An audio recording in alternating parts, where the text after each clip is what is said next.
Waiting for it to go. Okay, there we go. Yo, what's up, everybody? What's up, everybody? Welcome to the Blind Rage Podcast, the podcast based off of gaming news, CDL news, and real world events. We are your hosts, Mike and Nick, and we have a couple interesting stories for you guys today about our backgrounds, how we all started, and how we even created this podcast. So, Nick, throughout the couple years that I've known you, you've had a really interesting story that I think that you would like to enlighten the world with, to be honest, because even though I've heard it multiple times, it's still an amazing listen, and it's very inspirational, especially for most people considering your circumstances. So let's hear some about it. Yeah, man. I mean, honestly, like you said, I've talked about it a whole bunch. Anytime that somebody joins up on the channel, wants to, just be a part of the Nick Nation. Hey, shout out to everybody if you are watching. And it's been a long journey, and I'll kind of start at the beginning, before everything happened and the whole transition. Obviously, this was much before me and Mike met. Just for the viewers who don't already know, basically way back in 2008, your boy was 8 years old, born in 2000. You already know, Millennium Baby. Shout out to all you guys that are. But basically, we my brother got me into Call of Duty. It was way back in World at War. It was we were playing some zombies on Nocturne and Toten. I don't know if you guys know a lot about that or not, but we got into that. We would grind it all the time, and basically that's what got me into gaming initially. I was already kind of like in the Midnight Club and different racing games, Grand Theft Auto, Madden. Of course, I played Madden since I was like 5. That's my game. You guys already know. But we're out here just having a good time. I wasn't even playing online at the time. I was just having a good time playing against bots, playing zombies, stuff like that. And I finally got into it pretty big. I'd say in 2011, I really got into Call of Duty, just started grinding it, putting in a lot of time for sure. And just coming home every day after school, playing the game with my boy, Jeremy Ritchie. Shout out to him if he ever somehow watches this. But yeah, we had such a good time. Come home, crack open a cold Barks root beer, which back in the day I was a Barks root beer guy, and nowadays, boys, I'm a Dr Pepper guy. Shout out to the 23 flavors plus me. Hopefully, we can get sponsored by Dr. Pepper at one point in time, because your boy Nick over here, he's basically a walking sponsor or walking advertisement right here. Yeah, dude, for sure. But basically, I got into that. We would grind it every single day. My friend Richie would finally have to leave at like 10 o'clock at night. He was within walking distance, just walk home. And then we would just basically rinse and repeat the next day, and every single day after that, we would just keep it going, and we'd meet more and more people. We got into all different kinds of clans, trick shotting, going for feeds, like quick scoping, just anything sniping related back then. Then in um, 2012, when Black Ops 2 came out, everybody who plays Call of Duty knows that is the best or the second best on everybody's list. That is the Call of Duty that everybody will talk about. And for a good reason. It was good for all the things I've already mentioned, plus the competitive scene, which me and Mike are big fans of. Just all kinds of things. Like, it really, you were just way too good with any playstyle. You could just have a good time, love it. It was great. But the thing is, I was, I'd say about 7 months in, and we started, noticing. Well, I'd say it was about 4 months in, actually. I started noticing that I was losing my sight. At the time, I was in football, and I would go through all my whole school day, and then it'd be time for football practice. And I was just thinking, maybe I'm getting too hot. Maybe I'm doing too much. I'm running around too much. I'm getting too much exercise, and I'm just getting overheated. And so, like, I thought maybe that was causing my blurry vision. Well, it turns out, you know, I went to the eye doctor. They were like, yeah, well, it looks like you might be able to, need some glasses. I was like, well, plenty of people have glasses, whatever. It's no big deal. Well, it turns out a few weeks after, I was like, these glasses aren't really helping me. I don't know what the deal is, what's going on. But I kept going back to the doctor, and the doctor basically was saying, like, she didn't understand. Like, she would pull my parents aside, and be like, look, there's nothing like that I can find wrong with him, like vision wise. To me, it looks like he has perfect vision.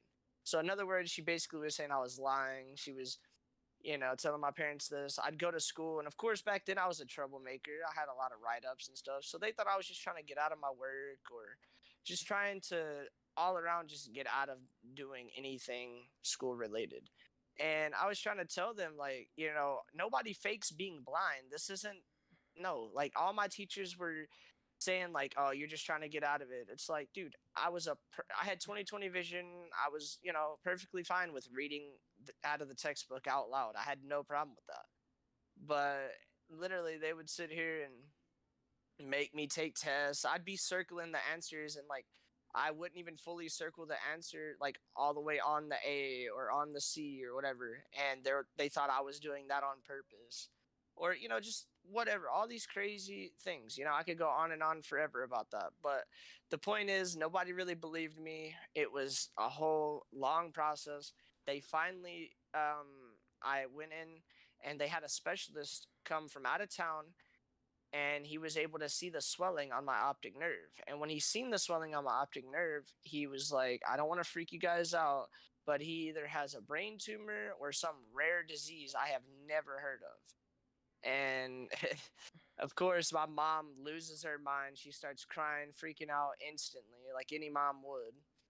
And I'm just trying to remain calm. And he tells us we need to go down to Houston right away where the specialists are. So I'm like, okay. So, we take a trip down there, and basically they run as many tests as they can. They're not finding anything, can't figure it out. And, you know, they didn't ever they couldn't ever link two and two together. But a few months prior, I had been working for this guy at my church. I was working on his property, and it was the last few minutes of the day. I didn't have gloves because I was a 12-year-old at the time. I'm not thinking about stuff like that, and I just reached down into the wood pile and bam, the right here on my index finger. I don't know if you guys can see that. Probably not. But on my right index finger, there is permanent damage where I got bit by a 4-foot copperhead snake.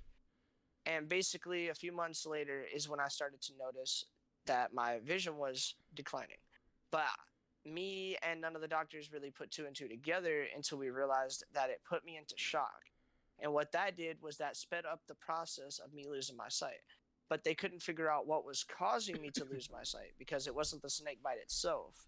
It just So accelerated everything in a sense. Like it caught whatever would have happened down the road is going to happen now, and it's going to be at an accelerated rate. So like, you have less of like your vision left in a sense. Like the duration is going to be a lot shorter because of it, correct? yeah. So basically, instead of losing my vision at 25 to 30, which is, so I'll basically tell you guys they figured out, they did a spinal tap, and they were basically, if you don't know what that is, it's they take like a 4-inch needle and shove it into your spine and pull out your cerebrospinal fluid, and they test that, and then that's how they were able to find out that it was Leber's hereditary optic neuropathy, or LHON for short, which is the acronym. And you guys can do your research on that or whatever, but it's a really rare disease, and one in every 100,000 families have it. So it's really rare. No one really famous has got it or anything, so there hasn't been a whole lot of funding or research done on it. So there's no cure. There's not really anything they can do for you. They kind of just send you home and say like, we're sorry, you're out of luck. Um, so basically, all that went down, and instead of losing my vision at 25 to 30, since I got bit by the snake and it put me into shock, like Mike said, it sped everything up. So instead of happening then, it happened at 13. So 4 days after I turned 13, I was diagnosed with Leber's hereditary optic neuropathy, like I said. And that, kind of changed my whole life because, it's not just how I play the game or how I have fun, or it literally affects everything. It How you do your reworks like schoolwork, how you do anything, it reworks like like your whole lifestyle in a sense. Like it changes everything in a yeah. complete 180. Yeah. So I basically had to completely, relearn how to do everything in a sense, cuz I had to stop being so visual. And even still today, I'm a very visual learner. So I have like a CCTV, which is a magnifying glass basically, but it's a camera. And it just looks down on a tray and it magnifies any type of paper, anything you put under there. And then I also use like the magnifier on the computer to blow everything up and make it bigger. Just for those of you who are wondering, like how I was able to do stuff like that. So I was able to get through middle school. This happened the end of seventh grade, going into eighth grade. So I was able to get through middle school. I was able to. I went up to the school for the blind in Austin. I learned Braille. I learned how to do that. Where you fill the dots and you be able to read that way. Um, but they felt like I was never going to be efficient enough in it and be quick enough to be able to keep up in reading and writing in it. So they decided like a screen reader or JAWS, which is what a screen reader is, or using a magnifier would be more efficient, would be overall quicker. That's just how I learned. That's how I was better equipped. So basically, after I'd say about halfway through the semester of being there, like I kind of realized, like I was like, I don't belong here. I want to be a normal person. I was spending my whole weekend traveling back and forth to Austin, and then like when I was here, it was like I didn't, I had very little time. I didn't even get to go to church like I like. I just didn't get to do anything that I actually wanted to do. And then when I was there, no offense to anybody when I say this, but I mean, I felt like they had a lot more problems than visual problems. Like they also had something mental on top of it. And so like a lot of those people kind of turned me away from that school in particular, just because it made me feel even more isolated from the world. Just because I was surrounded by nothing but problems, and it made me feel, you know, it made me feel You like I didn't was feel even like you. more. It was making you feel like you were like and like you stood out from society. You don't feel you felt like you were being Yeah. catered to in a sense, and you didn't like that feeling. And I couldn't blame you because I wouldn't like that either myself. Yeah. So basically, I told them after the semester, I was like, so I stayed there a whole semester, finished the semester out, and I was like, all right, so I'm gonna go back to my high school. I think it would be much better. I'm gonna, I talked with the high school. They brought in teachers from out of the city, from a different city, and they got a braille class added to my high school because of me specifically. It made like the papers and everything. I I thought think it was pretty that's cool. kind of badass. Yeah, I could agree with And that. yeah, so I mean, it was pretty cool. It was like the talk of the town. It's a small town. Everybody was saying, "Oh, the blind kid's coming back to town," and everybody like some people might be offended by that, but to me, I thought it was pretty cool. Everybody in the town was talking about me, and if they say blind Nick, or they say the blind guy, like everybody knew. Like if you said Nick, there's 15 Nicks here. If you say the blind guy, everyone's like, "Yep, that guy, him." I have a question for you. I don't mean to interrupt your story because I know like we're still going through it. However, even before and after, like you went to the special like the funded school that taught you like braille and all that.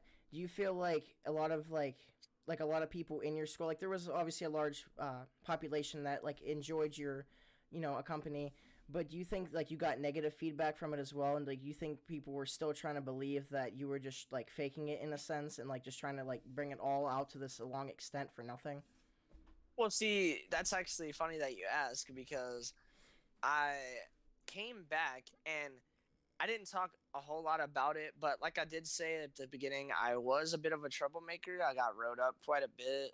Um, Basically, I moved from Houston to a small town in East Texas where everyone's real country and southern, which is not a problem, but they just didn't like me in the sense that I was a city slicker in their eyes, and they were like, we didn't. And basically, the principal kind of came out and straight up told me that he didn't like me, and like that he was gonna give me double punishment, even if I committed the same quote unquote crime, or I did the same thing that some other student did that was from here. I was getting twice as much punishment just because he didn't like me, basically.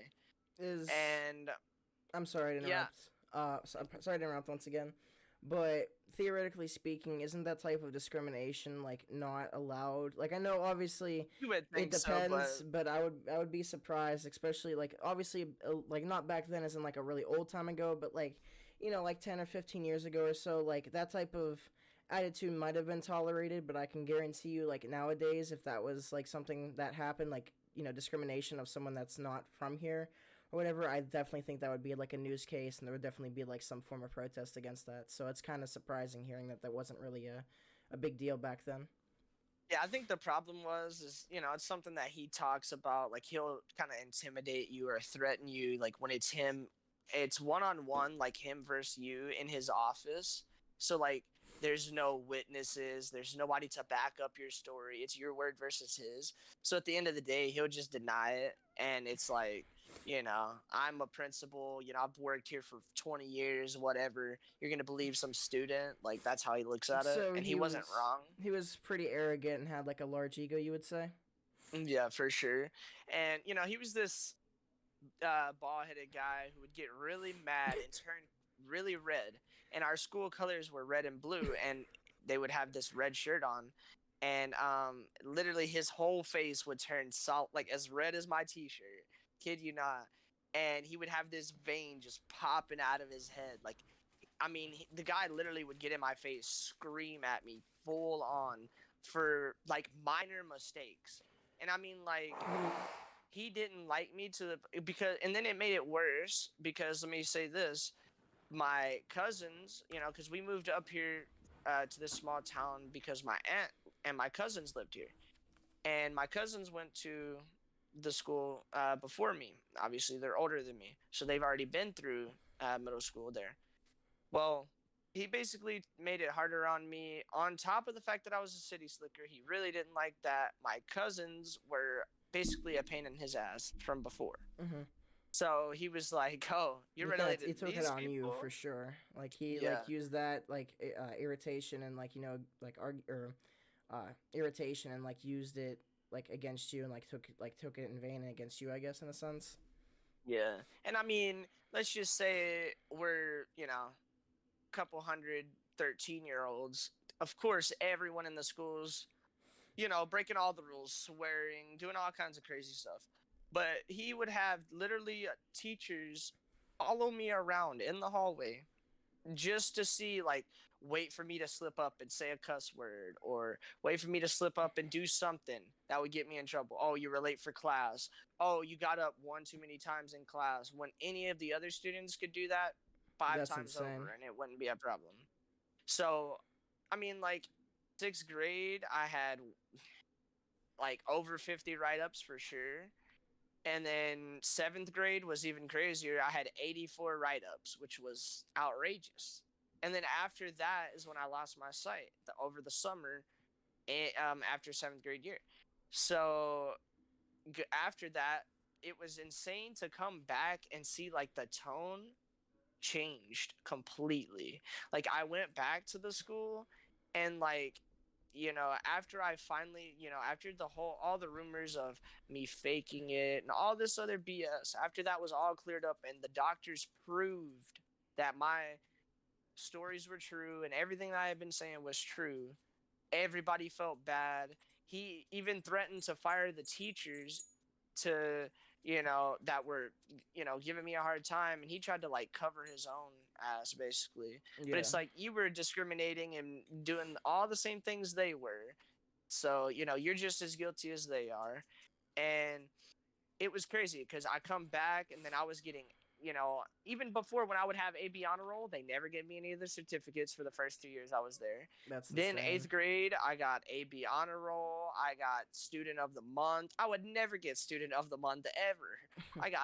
Dude, I had all the certificates after that. They're like, oh man, we've been bullying this blind kid for so long.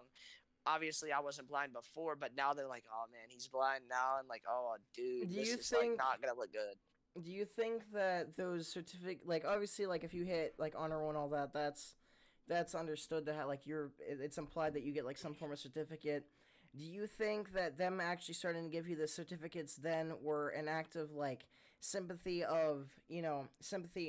of you not being able to get them because you earned them, and then like now like you're blind because of it, or do you think it was like they're just giving you sympathy in general because like you were blind and they kind of want to like kiss your ass because they treated you like shit in the beginning? Yeah, I think because they treated me so bad at first, they were like, they probably wouldn't have ever really cared that they treated me so bad, but the fact that I lost my sight and they like witnessed the transition and then still didn't believe me during it was almost like another slap in the face. So they kind of were, they were kind of basically trying to just be like, okay, look, we're sorry. Here's this, It's you like know. compensation in a sense. Yeah, and it's like, y'all never thought I was a good person before. All of a sudden, now that I'm blind, I'm the best student, and I'm all that. Like, I don't know.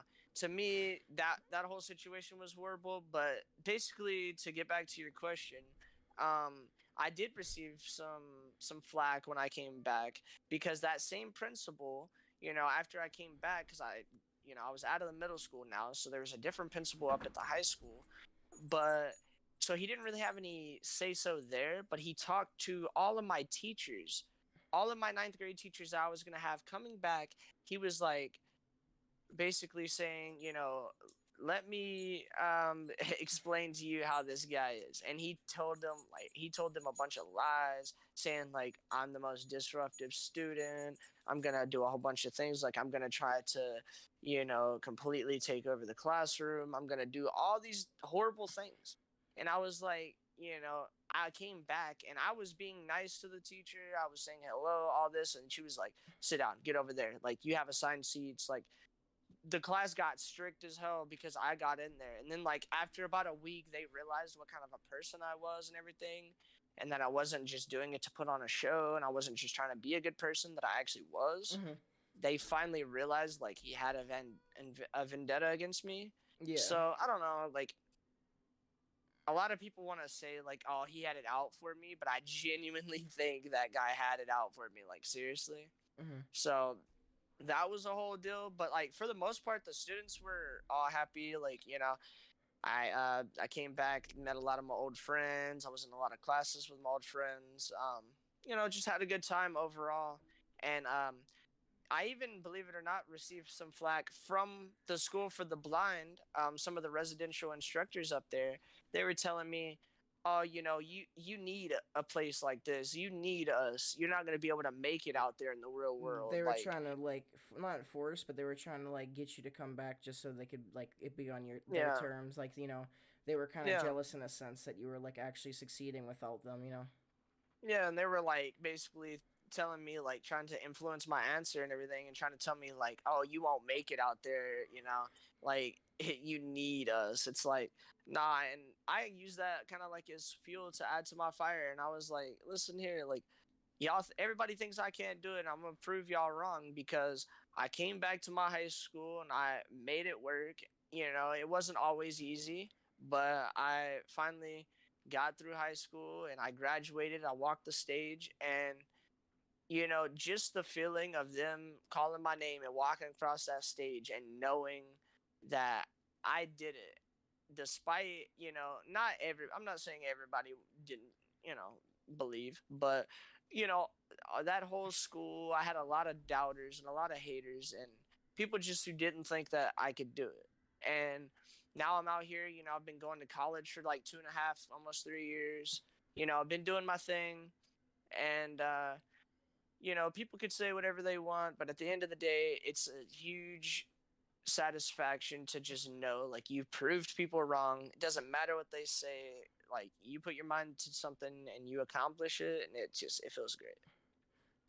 Nick, I have a couple questions for you. The first thing would be is like obviously I've heard your story myself, so like I know key things to like make sure that are included, obviously.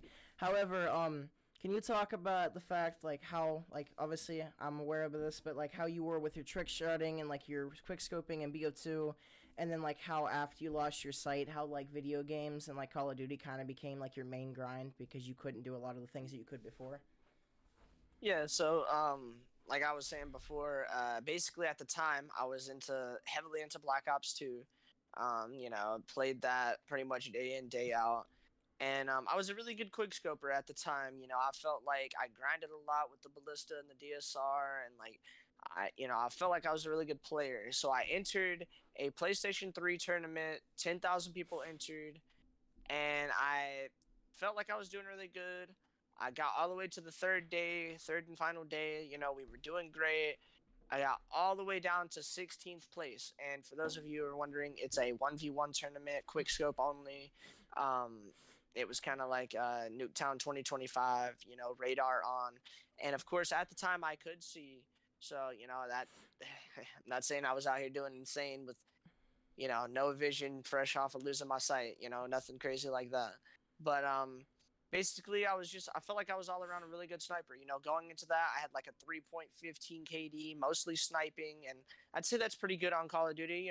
Most people nowadays would, with skill-based matchmaking and everything, you couldn't dream of having a KD like that. But back then it was a really good KD, and I was proud of myself. It was the first Call of Duty that I felt like I was really gonna take off and go somewhere. And whether that was through feeding and being in clans that way, because I was in different clans there. I was even in XJMX for a 2 week little stint. Shout out to Blaziken. I was in there for he I was was in there just for a about to little say, bit. like, you were in the clan with, you were in XJMX with Blaziken before he came famous. He Yeah, came phase Blaziken, but I think that's kind of epic. Like, people probably won't believe you even though you're telling them that, but I can almost guarantee yeah, that's true because that's actually insane. yeah. And then that just goes to show, dude, like any of those communities back then were so good. Like the knifing community, shotgun community, the trick shotting, feeding, sniping, competitive. Everything was just thriving at the time. Call of Duty was just the number one on the charts. It was amazing.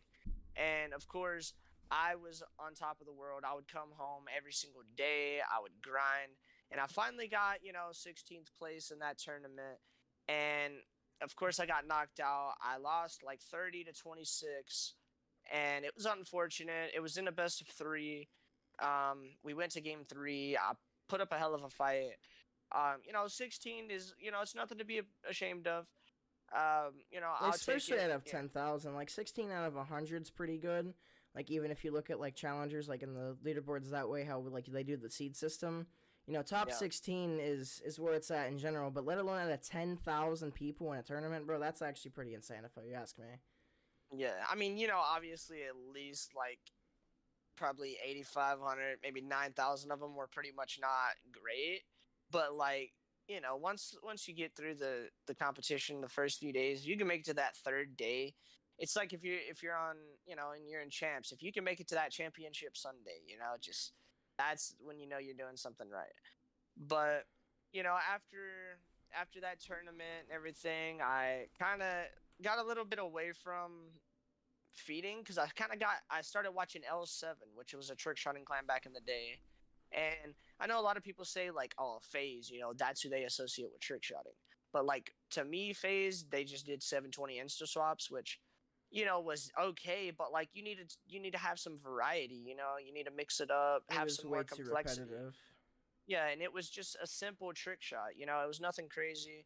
They didn't do any varial. They didn't do any knacks. They didn't do anything like that. I'm not gonna go too deep into the whole trick shot gang, but basically, trick shotting was like the thing that after I lost my sight, because you know I was doing all this, I was really getting into trick shotting. Then that's when I kind of started losing my sight, and so I was like, kind of losing my mind in a sense because you're going through the five stages of grief. You're bargaining. You're going in denial. You don't want to believe it. You have all these crazy things going on, and then on top of that, I just was shitting the bed game after game after game. I mean, I imagine your 3.15 KD that you worked so hard for just dropping and dropping and drop. Like, I mean, it was steady every game. I would look at my KD and it would just be down, down, down. And before I knew it, I was all the way down at a point 0.6 KD. And I mean, it was nothing I can do about it. I mean, what are you going to do? You're a blind guy who hasn't even adapted yet. You don't even fully know what is the right way to play for you. So I basically just kept playing, kept playing, I didn't really I couldn't really do anything anymore. I had to quit playing football. I had to quit playing basketball. I got, they wanted me to keep playing football, but they were going to just pity me. They were trying to give me free touchdowns and didn't want to hit me. And I was like, no, I'm not doing that. You didn't want like the So, sympathy and all that. And correct me if I'm wrong. However, whenever it came to like well, not just BO2, like obviously like your stats are like they were really good stats and they tanked, but like even overall, like going from like zero to blind, like from like 100 to zero, not obviously zero is in sight, but like like the momentum just shifts down to zero. Doesn't that get kind of like demoralizing and depressing? Like I know you're a oh, very dude. easygoing person, like outgoing and super positive, but like at a certain point, don't you kind of get like down in the dumps after like something like that ends up happening to you? Yeah, man, I'm telling you, for a long time, I was really not sure if I was even going to be able to play games anymore, like if it was even a possibility. But I just knew it was something I was really passionate about. I had a lot of friends. I've been doing it for, at this point, it was like 4.5 years. I had been like putting time in, ever since I was a little kid playing with my brother. And I was just dedicated to it at this point. You didn't And, want to see that go down. You don't want to see all that effort go down to nothing. You rather play and like adapt than just quit completely and then have all that lost, basically. yeah, well, and I had already felt like I had given up everything else I was passionate about. I got replaced on the basketball team by someone else who they thought was better because he had vision and I didn't, even though I was still a damn good basketball player. They didn't want to give me that shot. People don't want to roll the dice and take that chance. And same thing with football. They thought they were going to hurt me, wouldn't hit me, wanted to give me free touchdowns. So I was like, no, I ended up quitting that. They kind of got rid of me off the basketball team. So basically, I'd come home. I was home. There was no football practice. There was no get up early for basketball. I was here. So the game was here. I was here. It just made sense to try my best to just keep playing and adapt. And I'd say maybe about 6 months later, I finally started to just get into a rhythm of just, back then, Black Ops 2, I'd say, was maybe one of the best games when it comes to being blind, because I literally could throw on a target finder and just see anybody on the map. Of Target course, they Finder could have Stat cold-blooded. was the go-to back in the day. Yeah, dude. I mean, you could have target finder on literally all my guns, and if I needed long shots, bam, I was golden. And of course, in these newer Call of Duties, I can throw on like a sniper scope on an AR Or or like a whatever. thermal of some sort. Yeah, so that's good, but I always try to find my way to adapt. But I would say, it definitely took a lot. I even had to return to my roots as far as gaming, and I had to go back to zombies, and I played zombies. I felt like if I can't even accomplish playing a decent game of zombies, then I'm never gonna have a chance in online multiplayer. So Yeah. I finally figured out zombies. I got back. I got really good at that. Started, getting round 50s, round 100s. Started loving that.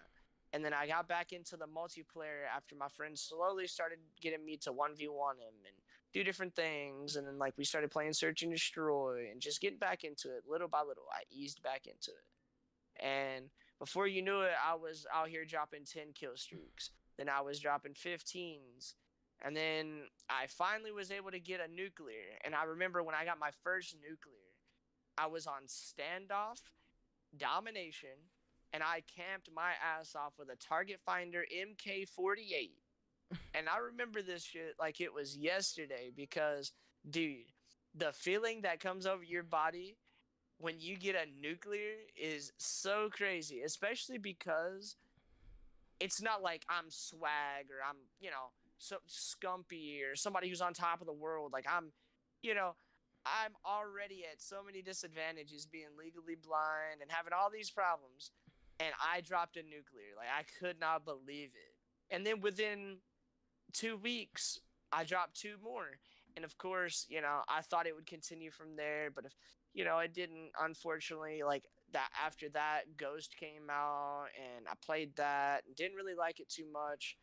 And then so I kind of started getting back into trick shotting. I started watching more trick shot videos. I was like, man, I really like this. I don't know if I can spin that fast though and play on insane sensitivity and play on 14. I don't know if I can do that with my blindness.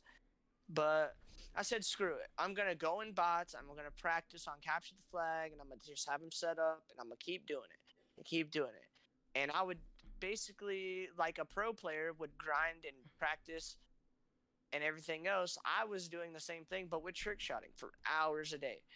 And I finally got to where I was damn good, and I made a couple trick shot clans. Um, I was in Fear. I was in Aquatic, which Aquatic got up to almost 10K subs at one point. And then I left Aquatic with me. It was my idea to leave because I didn't like the leader. The leader kind of was a fan. He liked Trips, which was the co-leader. He liked him a lot just because he was the editor and he had a PC and could do all Mm-hmm. that. You know, we were playing on PS3 at the time, so you needed all that if you wanted to be able to put videos out there. So, you know, Trips was a lot like the people in FaZe. He would go for these 720 insta swaps or a 1080 insta swap, and it was the same shot over and over and over, but with a different gun or with a different reload animation. Or he would tomahawk him instead of shoot him. But like I was actually hitting very complex, like trying to mix it up, and so I wouldn't hit as often. But when I did, it was to me It way was more. more shocking. It was like it had a bigger Yeah, impact and everything. yeah, it was way more complex, and it was a lot more satisfying to hit a shot like that because, in my opinion, anybody can practice one shot over and over and just keep doing that and be, you know, pretty successful. But when I decided, like, okay, this is enough, I'm going to leave, we're going to start our own clan. So I left and I started True Clan. And basically, I had like 4 or 5 people just leave that clan instantly. They left Aquatic and came and joined True. I think And that's amazing. Like you had like a following that like wanted to be yeah, around you. They didn't want to be around like someone else's clan. They just like they liked you. They liked your personality and what you did and what you're about.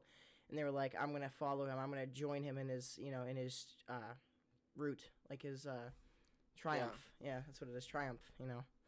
Yeah, well, and I think they were also kind of pissed off at how the direction that the clan was going in. Yeah, we were gaining subs and we were putting content out there, but people just weren't happy with the position we were in. And so they understood where I was coming from, and so they kind of agreed and decided to come along. And we get within, I kid you not, 2 weeks we were already up to like 800 subs. Like we were doing great. And That's then insane. like things just fell apart. Like I don't know, like you know how it always ends up happening. One thing leads to another, and then my editor that I had, Storms, True Storms, he just he got grounded for like the whole summer for stealing. Him and his brother stole the car and went to a party, and so they got grounded for the whole summer. And I have no idea why, but he said something about it was a girl he liked was there, so it made a lot of sense to me. So, he went and did that whole thing, and he got grounded. So he basically didn't say he was done, but he said like I can't do He anything had about the content. like physical like limitations. He literally could not do it. Yeah, Yeah. yeah. So then, Extreme was he took over and he was doing the editing and was putting together the content and all that. Well, he got a PC and a better PC and started getting into hacks and mods and cheating and just started going that route Wow. back when that started to be big. So he did that, and so that's kind of how we lost him. And then me and my boy Rays, which we go way back, he decided that without either one of them here, they were our editors. Like we should probably just try to reach out to other people, try to find some more people. Well, in doing so, we kind of tried, and everybody tried. Well, in reaching out to other people, they kind of found clans that were looking for other people. Like, and my boy Gorge that I had brought in, he joined a different team, and then before you know it, it was just me and Rays. So we decided it wasn't really much of a team anymore. But we were up to like almost 900 subs when it all happened. So it wasn't too bad for not even a month we were together. Um, but I'll definitely say, after all of that, that definitely made me realize, like, okay, even though I am blind, I can still hit trick shots. I've still hit feeds. I've got three nuclears. Like, I'm still capable. I'm a damn good Call of Duty player still. That was like the point where I realized, like, I can still do this. Of course, we did all this during Call of Duty Ghosts because we weren't huge fans of Call of Duty Ghosts. And then Advanced Warfare came out, so we kind of just played BO2 for 3 years until Black Ops 3 came out. I got me a PS4, and then September 24th, 2016, I almost a year after BO3 came out, that's when I started my channel. And believe it or not, I started my channel as Unlucky Charms, because if you guys have been listening this whole time and y'all are still here, shout out to you guys. Legit, like I said, everything that I've told you guys, pretty unlucky, I would say. I don't have good luck by any means. So Unlucky Charms, that was me. And I started my channel, and I started streaming right where I started with Call of Duty, on zombies. And I was having a good time, loving it, playing. And at this time, I had already met my good friend Dustin. I hadn't yet met Mike, because I met him a couple years later. And just I did my thing. We streamed a lot of zombies, and then I met Cobra Pro Gamer. Shout out to Cobra. He we met him. We did a lot of round 100s and Black Ops 3. Streamed those on the channel. If you guys ever interested, y'all can go back and check those out. But basically did a lot of content on there. World War II came out. Had a good time.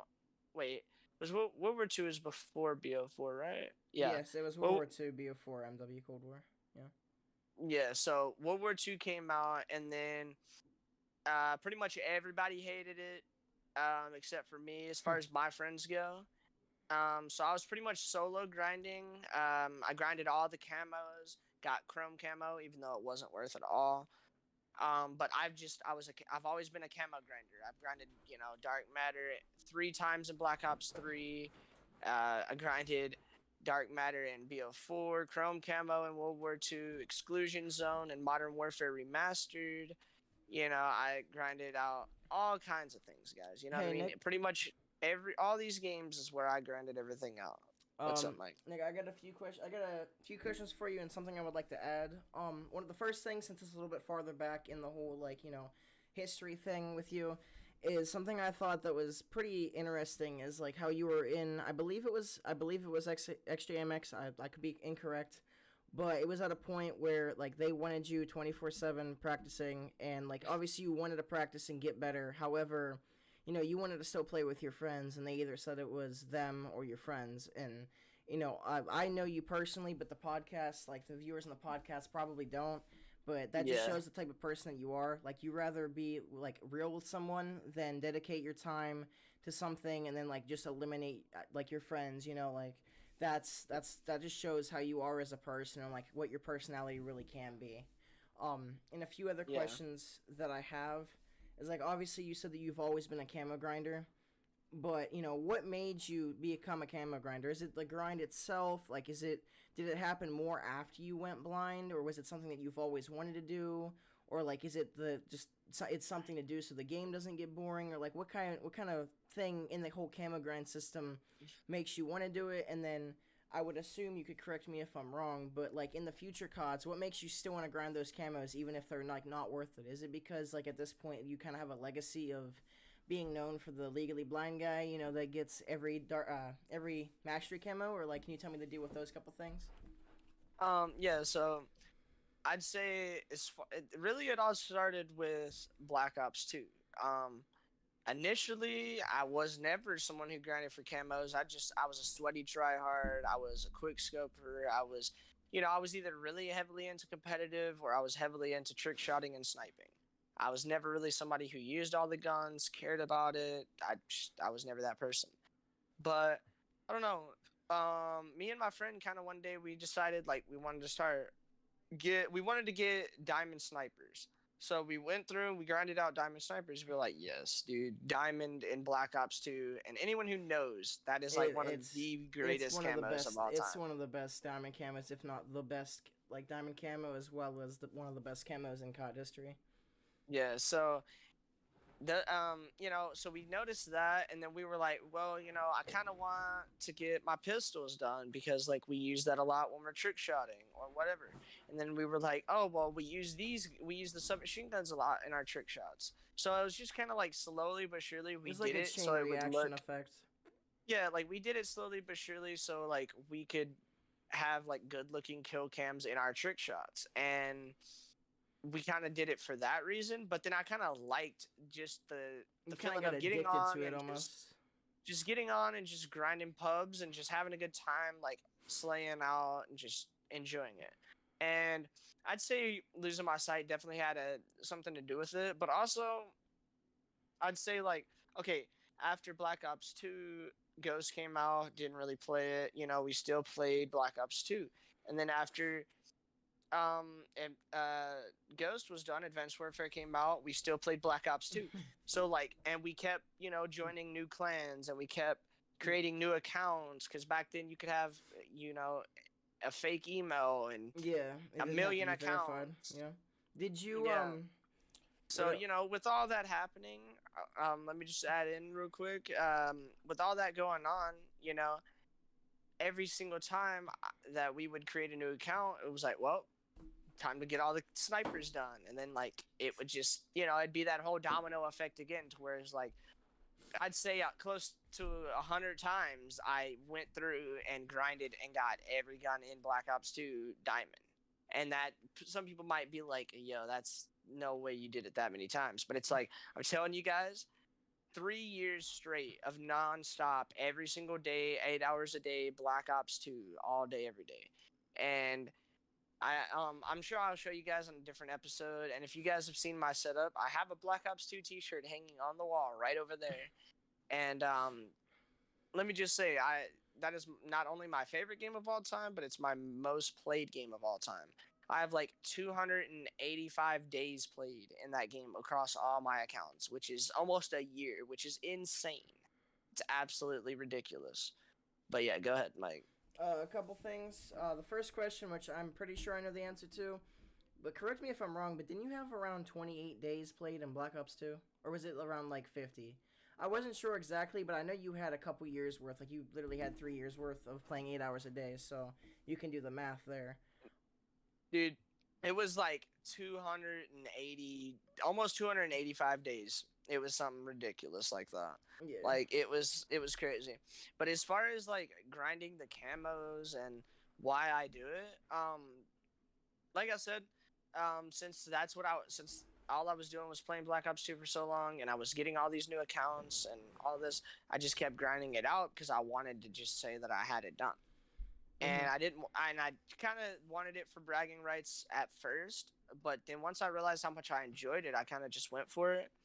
And then, you know, in some of these newer Call of Duties, I think they're not as fun to play as the older Call of Duties were Mm-hmm. back then.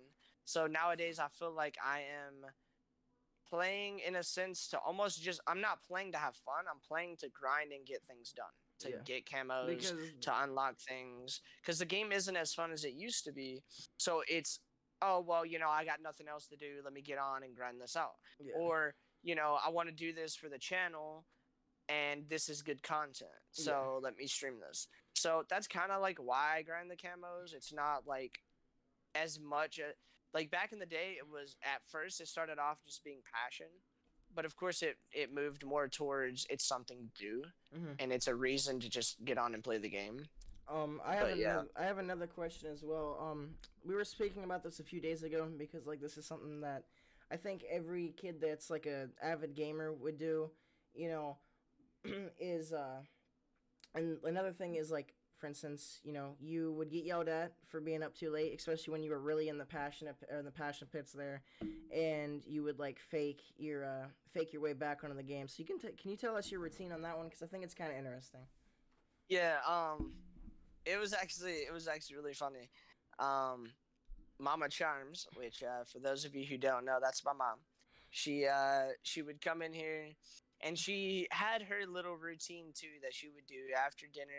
We'd eat and everything around 8:30, and she would start about maybe an hour after dinner. So usually around like 9:30, she'd start telling me like, Nick, time to get off, take a shower, like, time to start getting ready for bed. And I would tell her like, okay, in a minute, one more game, Mm-hmm. you know, Yep, I know how and that then it's goes. like, oh, 10 o'clock it rolls around. Okay, Nick, hello, what are you doing? It's like, Mom, we're still in the same game. Hold up, That's like, that calm lying through your teeth on down. that one. Yeah, it's like, Obviously unless you're playing zombies, but if you're playing multiplayer, you're lying through your oh teeth right yeah, there. Even a Dom game yeah. doesn't last 30 minutes.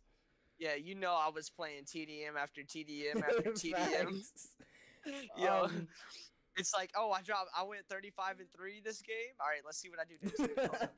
They're Facts. like, and then she would come in there and it'd be like 10:15 or something. Like 15 minutes later, she finally is tired of yelling from the living room. She finally like, all right, I'm getting up and walking in there. Oh no. So she comes in here, and then it's like, and this was back in the day when I didn't have monitors or anything like that. I still played on my TV. Through the And speakers, or they were using the headset. well, I had the headset and everything plugged in, so thank God I didn't have to worry about that.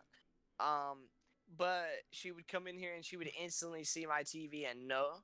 But I was like, look, Mom, 60 to 33, like we're still in the game, see? And it's like 7 games later, Yeah. And she'll be like, all right, look, I'm gonna take your power cord away if you don't start freaking you need to start getting ready. You need to get in the shower. You need to freaking get off. I'm not gonna keep asking you. I'm not gonna freaking keep begging you. I'm gonna tell you. You need to get off. And I'm like, okay. So what I would do is she didn't know, but I would turn the TV off, but not the PlayStation, and I would then go in there and turn on the water, like, and then she'd walk in to her. She'd go to her room, like, okay, he's taking a shower. He's gonna, he's good. He's off. Then as the water, like, she'd hear the water running, Yeah. and I'd come in here and play like a whole game. Go back in there, turn the water off, and be like, all right, I'm out of my shower. I'm going to bed. Good night. Come back in here and like play all night. She'd come in here in the morning, and like I'd hear her start moving in there. I'd be like, oh damn! Quickly turn everything off, lay down. Oh, yo, and then Mom comes in there. I'm like, what? Like I'm acting like I'm asleep. Like I'm like, Yeah. no, leave me alone. Hold up. But low key, I just grinded all night. Freaking, got like another 4 guns done or something. Facts. you know. So yeah, I did all those things, and actually, in Modern Warfare Remastered, that's how I met my boy Dustin. Shout out to Cage Cryptic matches, Doom. right? I'm assuming. We were playing cage match in Modern Warfare Remastered, and he had QS question mark in his clan tag, and I had QS question mark in my clan tag, and so we got on there and we were playing, and back then it wasn't like how it is now, to where if you got in the lobby and you didn't back out, you could stay in that lobby. So me and Dustin stayed in the cage match, and we just played game after game after game after game, literally all night. And it, like, I joined up, and it was gonna be my last match of the night. And I linked up with Dustin, and I still remember this. Literally, he was drinking milk and dipping graham crackers in his milk, and eating graham crackers and drinking milk. And I just remember, like, we sat there and we talked all night long, freaking playing the game, just had such a good time. My mom was so pissed when she woke up in the morning I and can walked imagine. in, because I was talking and everything, so I didn't hear her coming to the door. Yeah. And so she opens the door, and I'm just sitting there playing the game, and I'm like, damn, I'm in trouble.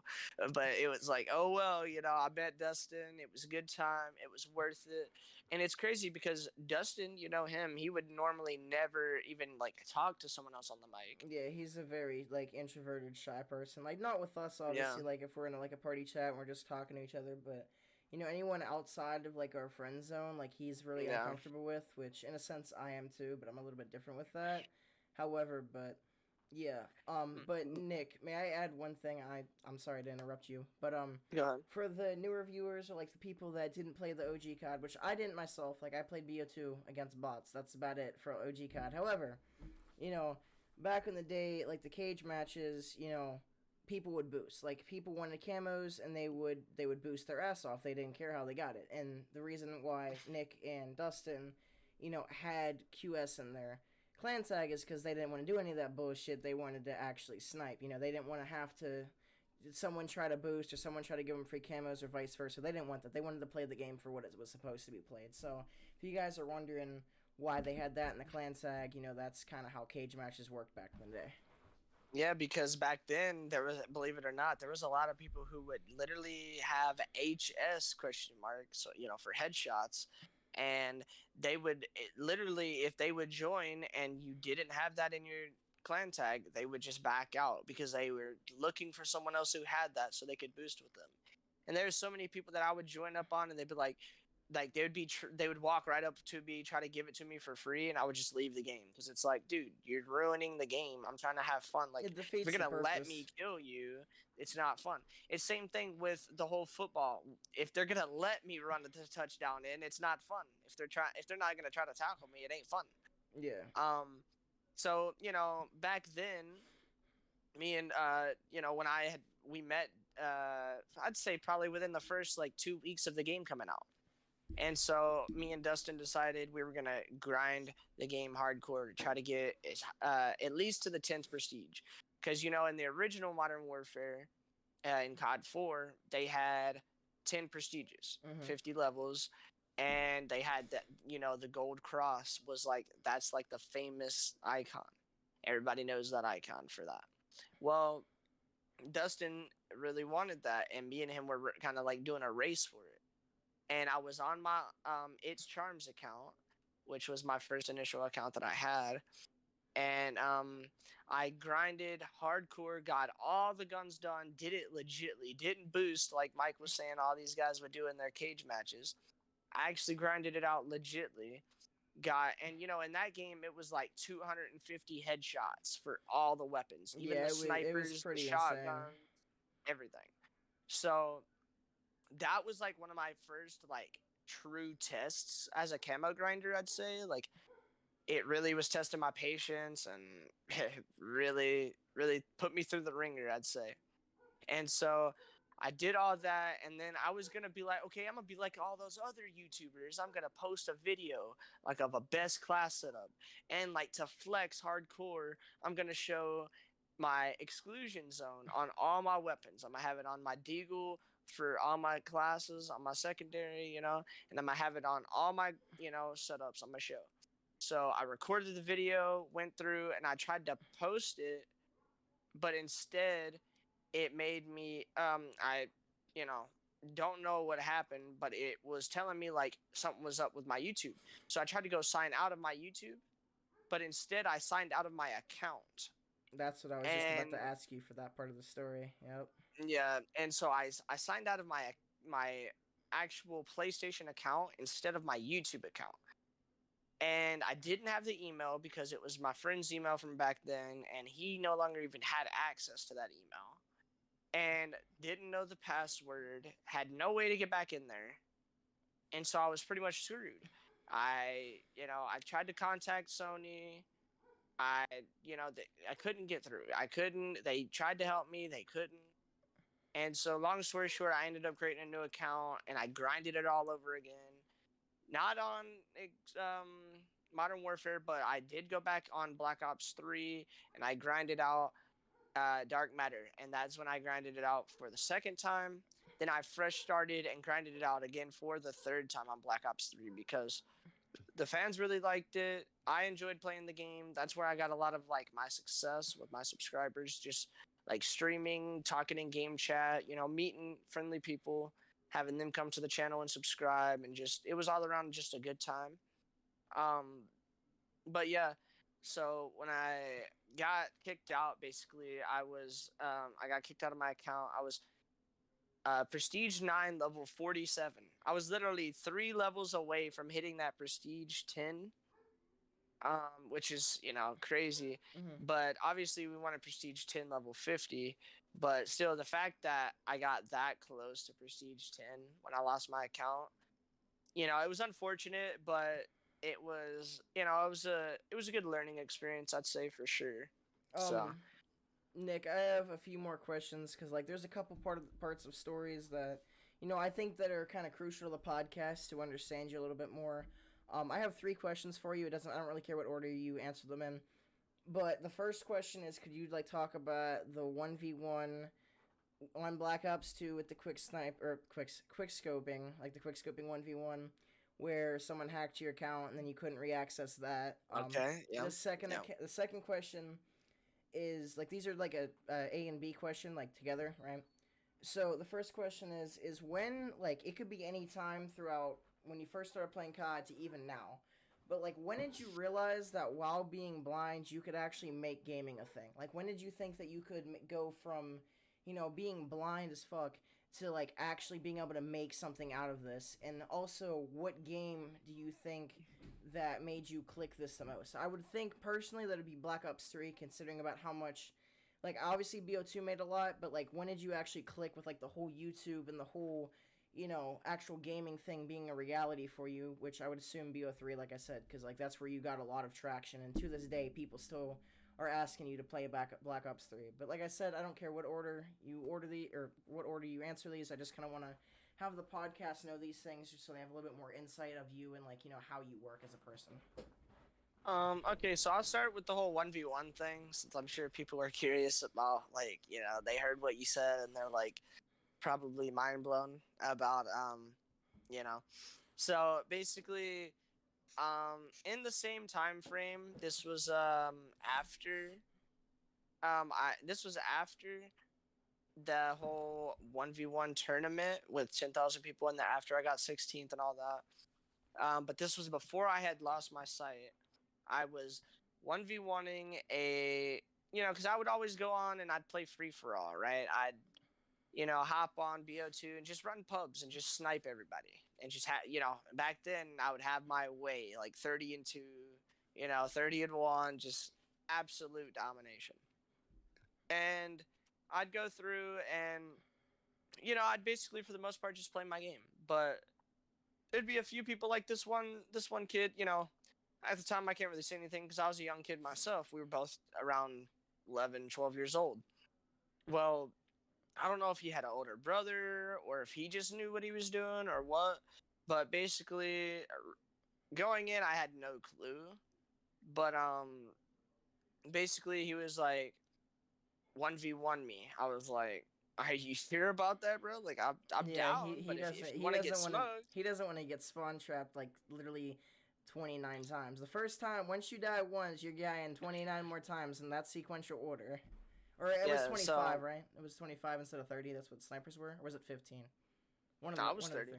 Okay, because I know 30. some people did 15 for snipers and Yeah, other some people people did did. 25 or 30. But let me stop interrupting and let you actually talk here. But basically, so instead of putting it to the 30 though, I decided that like this kid was, way too cocky and talking way too much trash. So I was just gonna kind of like mop the floor with him a little bit. I was gonna like whoop his ass, little try hard on him. And I decided, okay, so we're gonna go in, we're gonna, we're gonna start off playing like, he has a chance, right? Didn't you set At it to first, 100, correct? Or was it yeah, unlimited? I know I one. set it to unlimited just because I wasn't sure, on how long he was gonna let me just spawn trap him for. Um, but basically, I started off just like basically going mid, not doing any spawn traps, just very standard stuff. Let him get a few kills on me, like build up his confidence. And it was 20-8. Okay, I was beating him, and I was like, all right, so are you ready? He was like, what are you talking about? I was like, bro, I'm about to turn up. I'm about to destroy you. I was The like, I competitive don't trash think, talk right here. yeah, I was like, bro, I don't think you're ready for this. Like, actually, you're fixing to get mowed down for real. He was like, bro, what are you talking about? Like, you're not even good. Like, you're barely beating me. I was like, okay, so it's fine. It's fine. So I killed him in mid. And it's like Mike said, chat. As soon as I killed him in mid, it was game. It was chalk for this guy. Killed him in mid. Then this was Nuketown. You do the middle spawn trap, and you kill him back orange, and then you kill him back blue, and then you kill him in the mid, then you kill him back orange, kill him back blue, you kill him mid, and you just keep rotating and just keep doing it over and over. And dude, I had kill cams turned off, so he couldn't watch a He kill couldn't cam and like get out of he his couldn't get spawn. off of the spawn trap, yeah, because once you spawn in, he was in your crosshairs, like he was about to die no Yeah. matter what, so he couldn't get out of it. And there was no like, oh, I'm gonna just move and get out of the way. Like, It nah. was instant. As soon as you spawn in, Yeah. dead. Yeah, like, and it was just, and I had it down to where like I was not getting a hit marker, even though it was on 30 health, like, and I was shooting through, but like the whole bus, like when you do the middle spawn trap, like I had it set up to where like I shot high enough to where I did get a hit marker, none of that. And I don't know if, I'm sure none of you guys have this good of a memory. If you do, shout out to you. But for those of you who don't know, the ballista has 63 bullets total that you can have. And I went from 20 to, because it was 20 to 8, like I told you guys. It went from 20 to 8, and I ended the game because I ran out of bullets. I ended the game, and it was 83 to 8. Holy fuck. I literally killed the guy 63 times. Didn't you have to pick up row. his own gun as well? Because like you were out of ammo, right? No, like I literally ran out of ammo, and it like made me switch to the combat knife, so I just ended the game. Yeah, I didn't even want to give him the satisfaction of killing me. So I just ended it. And he was talking all this trash. Like, he was screaming at me the whole time. Like, he even sounded like he was in tears at one point. I don't even know if that was, like, from how pissed he was or what. If you get whooped that badly, like, you're no coming back from that. You can't even say anything. If you say anything, you just look stupid. Well, dude, the whole time he was sitting there like, bro, you're hacking. You're cheating. Stop hacking. Like, that was bro, back in the day before, like, theater mod was a thing. I'm sorry for interrupting, but, like, it's, like, before theater mod was even a thing. Like, nowadays, like, you're gonna die to spin botters on console, but, like, back then, that wasn't even a thing. That was just someone's, like, excuse. And it still is people's excuse today, even if they're playing against console players. They're like, oh, you're hacking. I'm like... Yeah, dude, and it's like, bro... You think I'm cheating? Like, no, I just know the spawns. He's like, there's no way you could be that good and know the spawn traps and be hitting them that good. Was this before or after you were blind? I'm assuming this was before, correct? So like I said in the beginning, this was after that tournament, but before I lost my sight. Okay, like, did it start sitting in at all, or was it like you were still at 100%? Yeah, I was still at 100% at this point. And so basically the whole time he was screaming that I was hacking and I was cheating and all this. And he was basically saying like, I'm going to freaking, he was like, I'm going to delete you. And then I was like, what do you mean you're going to delete me? What does that even mean? And then he was like, I'm going to take your account away. You're cheating. I can't believe that you're a hacker. I'm actually playing against a hacker. And he was like 12 or something, so I didn't take him serious, you know what I mean? I'm sorry to interrupt. However, can you hold down the fort for a couple minutes, because I have to go do something real quick, but, well, stream as well as the podcast. You know, Nick got an interesting story here, and I'm still going to be able to hear him because I have a wireless headset. So I'm not going to be here, but, like, I'm still going to be here, so, like, you continue on, Nick, and just hold down the fort for us. For sure. So, basically, guys, I didn't believe this guy. I thought, you know, his... quote-unquote threats didn't hold any weight. You know, I was like, there's no way that that this kid actually is gonna like take my account and just delete it or, you know, change the information or whatever. I was like, I didn't take him serious. So I'm sitting there just talking trash back to him, like, bro, you ain't about nothing. You're garbage. Like, I just ran you over.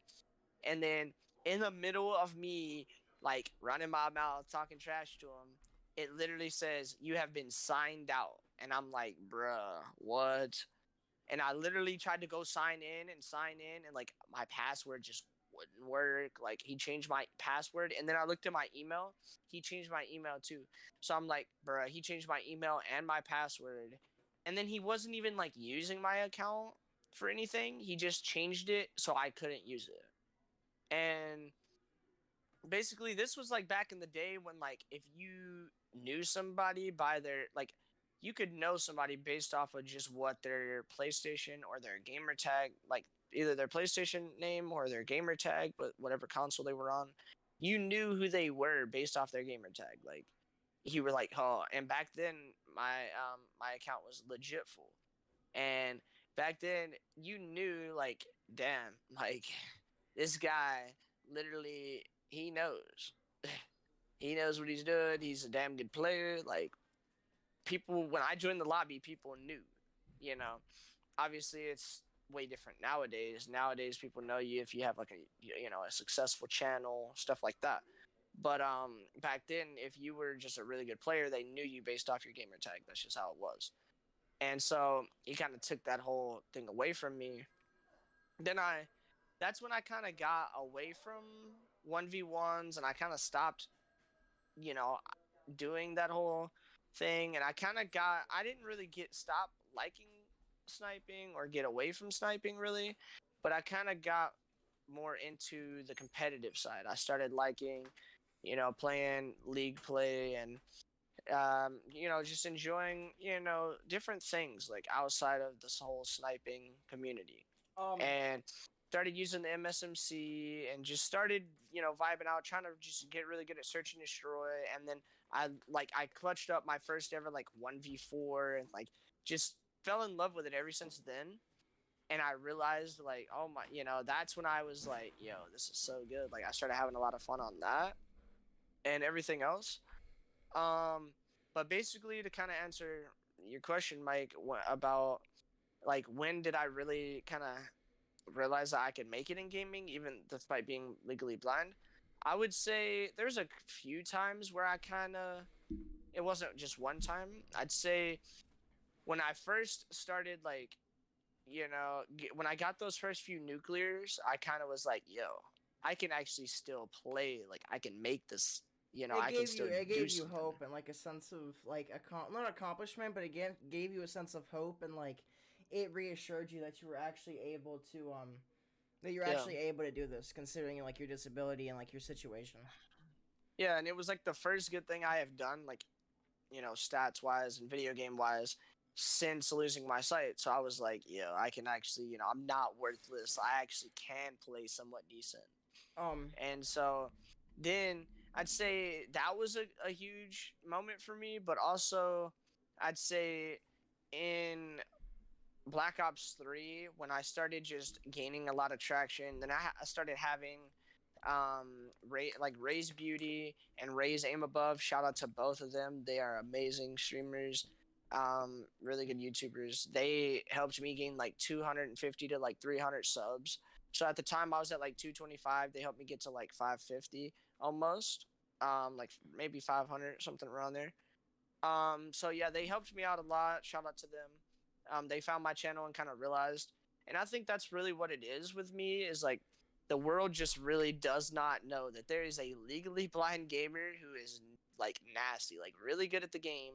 And I'm not even trying to like toot my own horn. I'm just trying to like elaborate for you guys and like kind of explain that I'd say I'm pretty damn good. Like I'm not saying it takes a whole lot of skill, but I go through, I grind all the camos, I get 25 plus streak, gun streaks in every single Call of Duty. I go through, I drop pretty good gameplays. I get like the max rank in every single league play. I've had plenty of wins when it comes to Warzone and Blackout. Like I feel like I'm a well-rounded player, mm-hmm. and I just don't get the credit that I deserve when it Mm-hmm. comes to YouTube or just gaming in general. And I think it's not because people don't want to give me that credit; they just don't know. They I don't want to think take a like shot in the dark. They don't want to take a like go out yeah, on a leg and then like you do horrible, which yeah. Well, leads. I'm sorry. I was gonna say, and also it's not just that they don't want to take a shot on me, but I think like just people don't even know that I exist Mm-hmm. mainly. Like if there was a bigger YouTuber, or if there was even just one of a bigger personality on the internet that knew of me and like wanted to share that with their audience, I think I would instantly kind of blow up.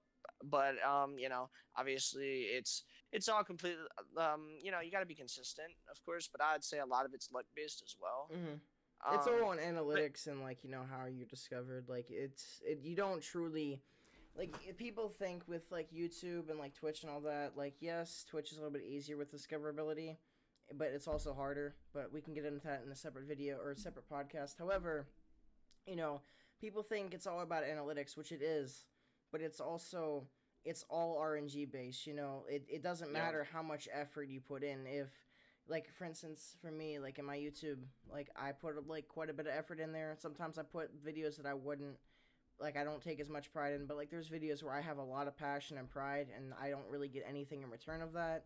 So I definitely agree with you 100%. That's something that YouTube screws all of its users over, and it's all RNG and luck based. It's not based off of if you're a good content creator or not. It's off of if you get lucky enough to be one. Yeah. And I think a lot of it is, and it applies. This applies not only to YouTube, but I think also to real life as well. Um, I'd say pretty much in any scenario, it's not always. It's really more about who you know than it is what What you you know. know, yeah, that's a hundred Because percent. I mean, let's say I've been grinding for almost 8 years, almost, it's been almost eight or it's nine. been five it's been 5 years on YouTube specifically. Mm-hmm. September 24th, a couple days ago. Hey, shout out to Yeah, Liddy. 2 days ago. Uh, Yeah. and so we just hit the 5 year mark for YouTube. I've been grinding, putting in a lot of time, and I haven't been the most consistent. So a lot of people could say like, oh, well, your consistency is what's holding you back, and I definitely would agree with you. But it's been hard for me between school and college and just You have a everything I've lot on had your going on. plate, like college and a job alone. Like obviously, I know you're not employed. However, college and a job or and a job, that's enough on your plate. That's literally all. That's all your day. Like I have friends, Yeah, especially like my one friend. I believe he's 18, and at one point he had two jobs, and he went to college, and he got like 2 hours of sleep a night if he was lucky. Like he didn't have enough time in his day to do everything needed. Like he would bust his ass at work because he used to like work at like a church, like helping out, and then he would come to where I work, and like he would work there for a couple hours, and then he went home, did his college work until like 6 in the morning, and then he had to go to college in like an hour.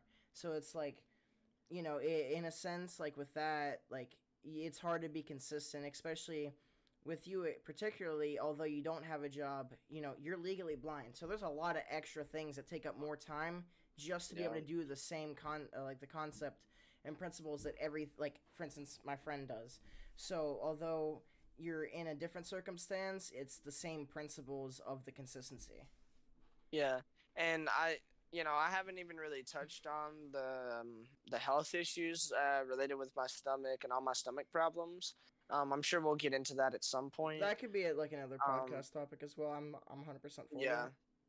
yeah. So I'm not gonna go into it too much right now, but basically that's another thing that I've had. Mm-hmm.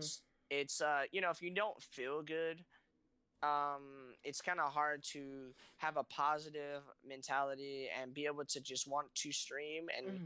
just it's hard to want to be consistent if you just feel like shit. Yeah. And on top of all of those things, I'd say that's what's been hard for me to be consistent. Mm-hmm. But you take somebody who literally, let's say they posted two videos, if they know the right person, if they know like PewDiePie or whoever, right?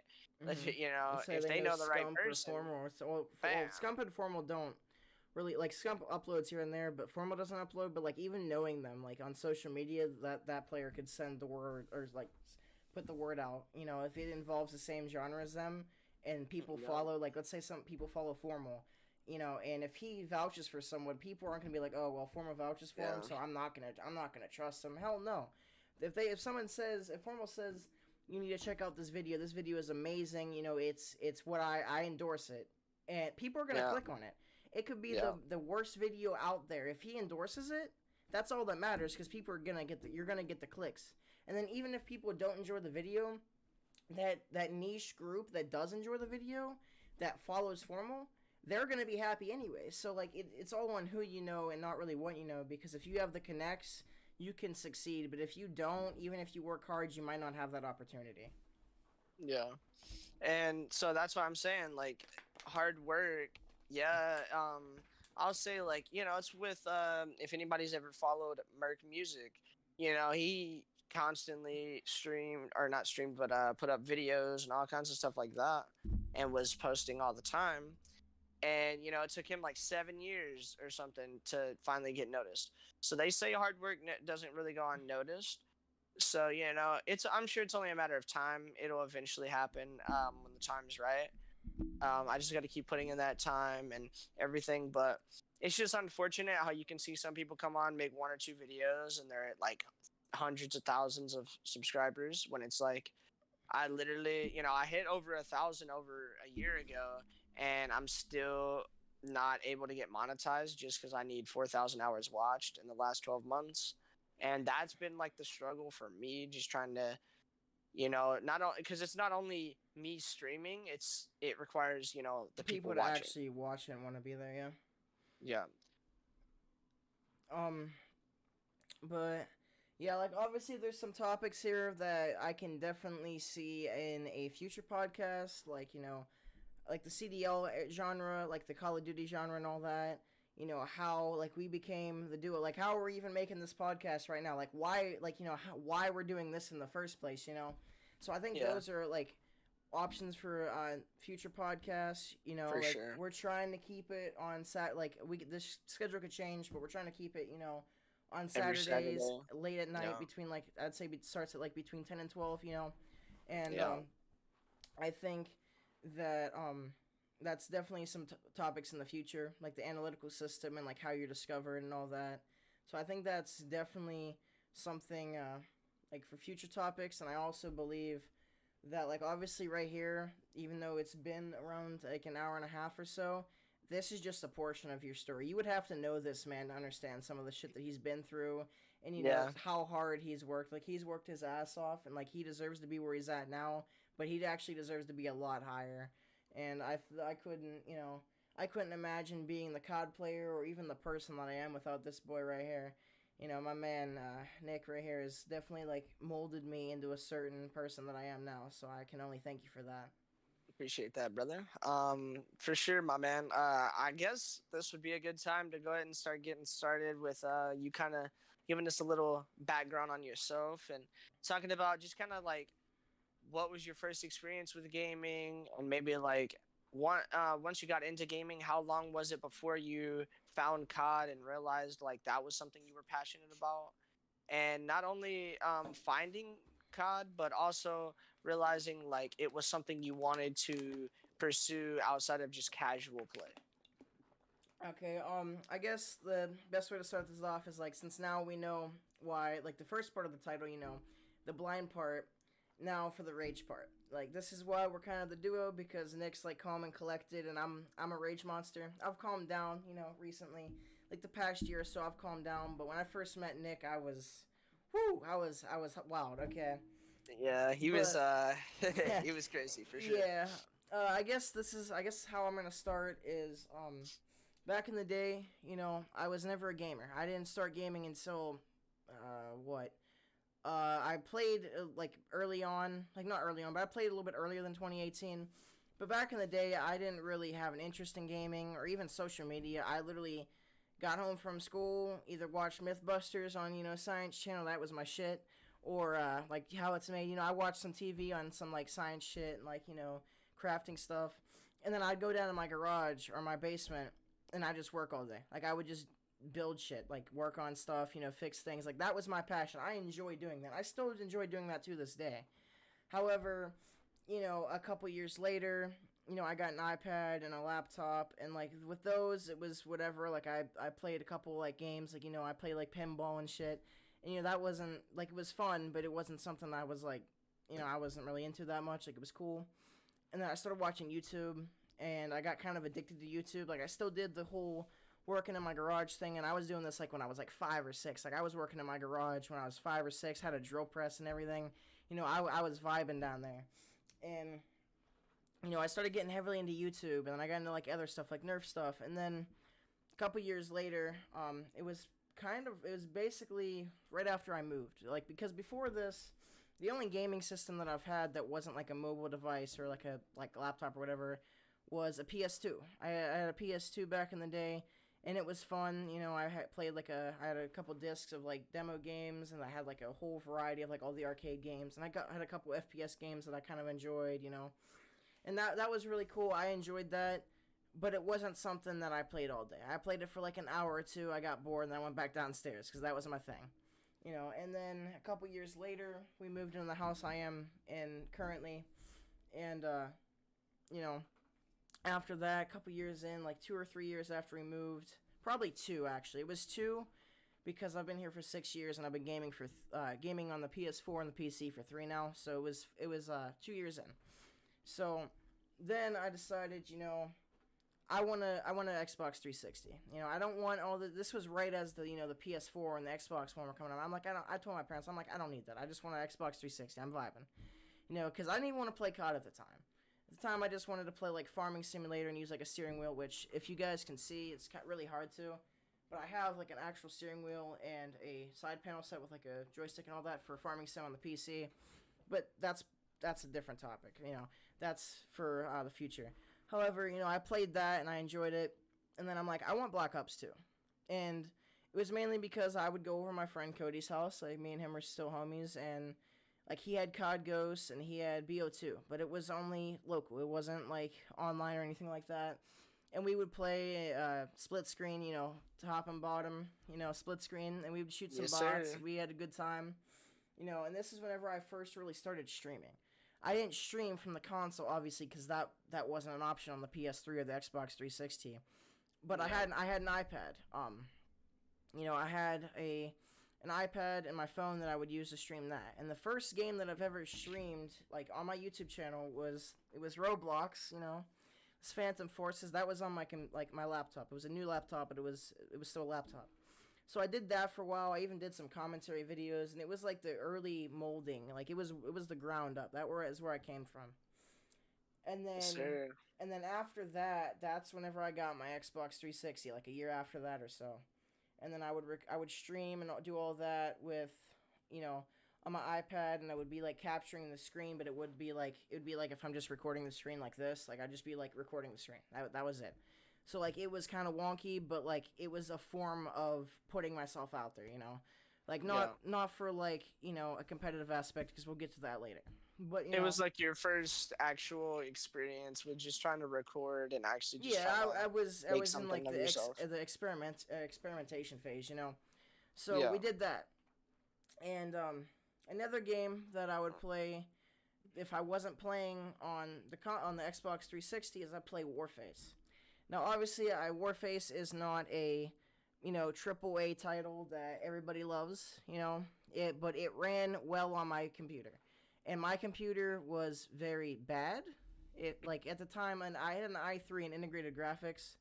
So, like, it wasn't horrible, but it was also very slow because it was old. Like, it wasn't old as in, like, it was outdated, but, like, it had a lot of files on it that didn't need to be on there. And, like, even if you reinstalled Windows on it, it was still kind of slow. But it ran Warface. Like, it would drop frames here and there, and it wasn't a solid 60 frames. Back in the day, as long as I could actually see what I'm doing, I'm not, like skipping in, like, feet, like, literal feet, I'd be fine, Yeah. Which I can't say the same today, because now, I'm, like, spoiled by, 144 FPS, 'cause that's what I'm capped by my monitor. But, you get that, right? So I'd be playing Warface, and that's why, like, I still, like, to this day, I'll stream it occasionally, because it's near and dear to my heart, because that's one of my roots. That's where I came from. Am I proud of it? Maybe not, but is it nostalgic for me? Well, hell yeah, it's nostalgic, because I don't even think you really knew this much, Nick, so a lot of things here you might not even know, even though you've known me for, like, 3 years now, almost 4 years, Yeah, I mean, there's definitely some things that I'm learning. Like, I didn't know your first, I didn't know your first time, like, recording and stuff like that was from an iPad and from a phone.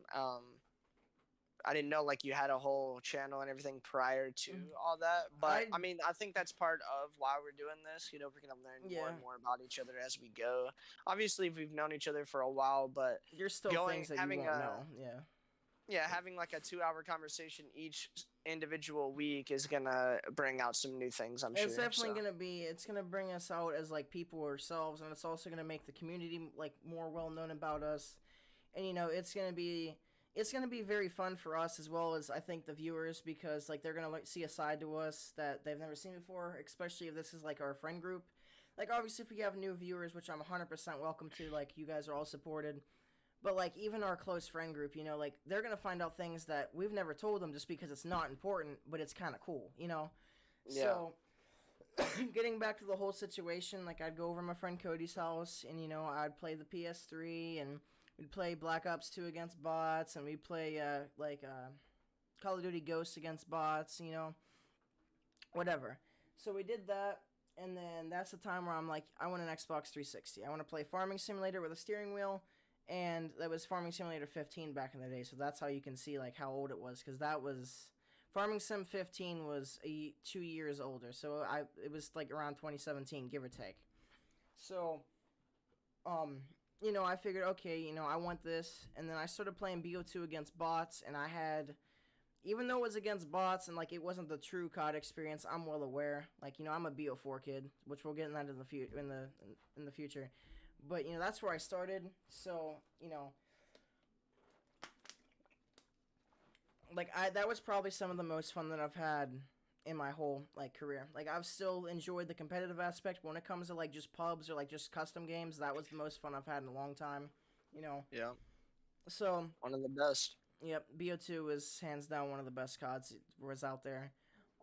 You know, so once I did that and I played that for like a year, there was this streamer that I watched because he used to stream on YouTube. His name was Savage Mustang X, but he changed it to Savage 2C because the Mustang people thought he was referring to a car, which Mustang is actually a type of aircraft. So you know, like he thought that was really cool, but then he had to switch his name because you know people kept bothering about his name and like making fun of him in a sense, you know, like harassing him. But my boy Savage originally started playing PUBG. Like he'd play PUBG and H1 and all that on the PC. And at first I was like, you know, this is really badass. You know, like this is really cool, but I can't get a PC. Like this was me whenever I was like a really little kid. Yeah. You know, so I'm like, this is not possible. But then Blackout came around, and Nick, you're gonna know some of this you'll be quite fond of some of this and quite aware of it. Yeah. But originally started playing Blackout on, he played on both, actually. He played on PS4 and PC. And then once PC started to die down, he went back and just played console. Because on console, that was like his sweaty, like this sounds really dumb, but console was his sweaty account. And then his PC account was like his just vibing account, you know? So, like, even though it was the opposite on PUBG, obviously. But he started getting into that. And that was like late 2018. That was, you know, when did COD BO4 get released? 28 late. It was October 25th, 2018. Okay, yeah, I knew it was 2018. I know, but so like around October, late like October, November, all that, right? I'm like, this game is badass. And like never in my head would I really think this. I'd be like, oh, it's a cool game, whatever. But no, I was like, I need this. I want this. And, you know, my grandparents, which is where I live now for specific reasons, which we won't get into now, but they know that if I want something that, like, I want it. It's not, I want something just to want it. It's, like, there's a reason behind it. Because I don't ask for things that I don't want. You know, I'm not a greedy person. If they don't have money for something and they tell me that, I don't throw a fit. I'm not, like, even whenever I was a kid with, like, my other grandmother that lives in a different city, like, if she told me that she didn't have enough money for something, like, okay, cool. Maybe next time, but I'm not worried about it. And this was, like, when I was 5 and 6.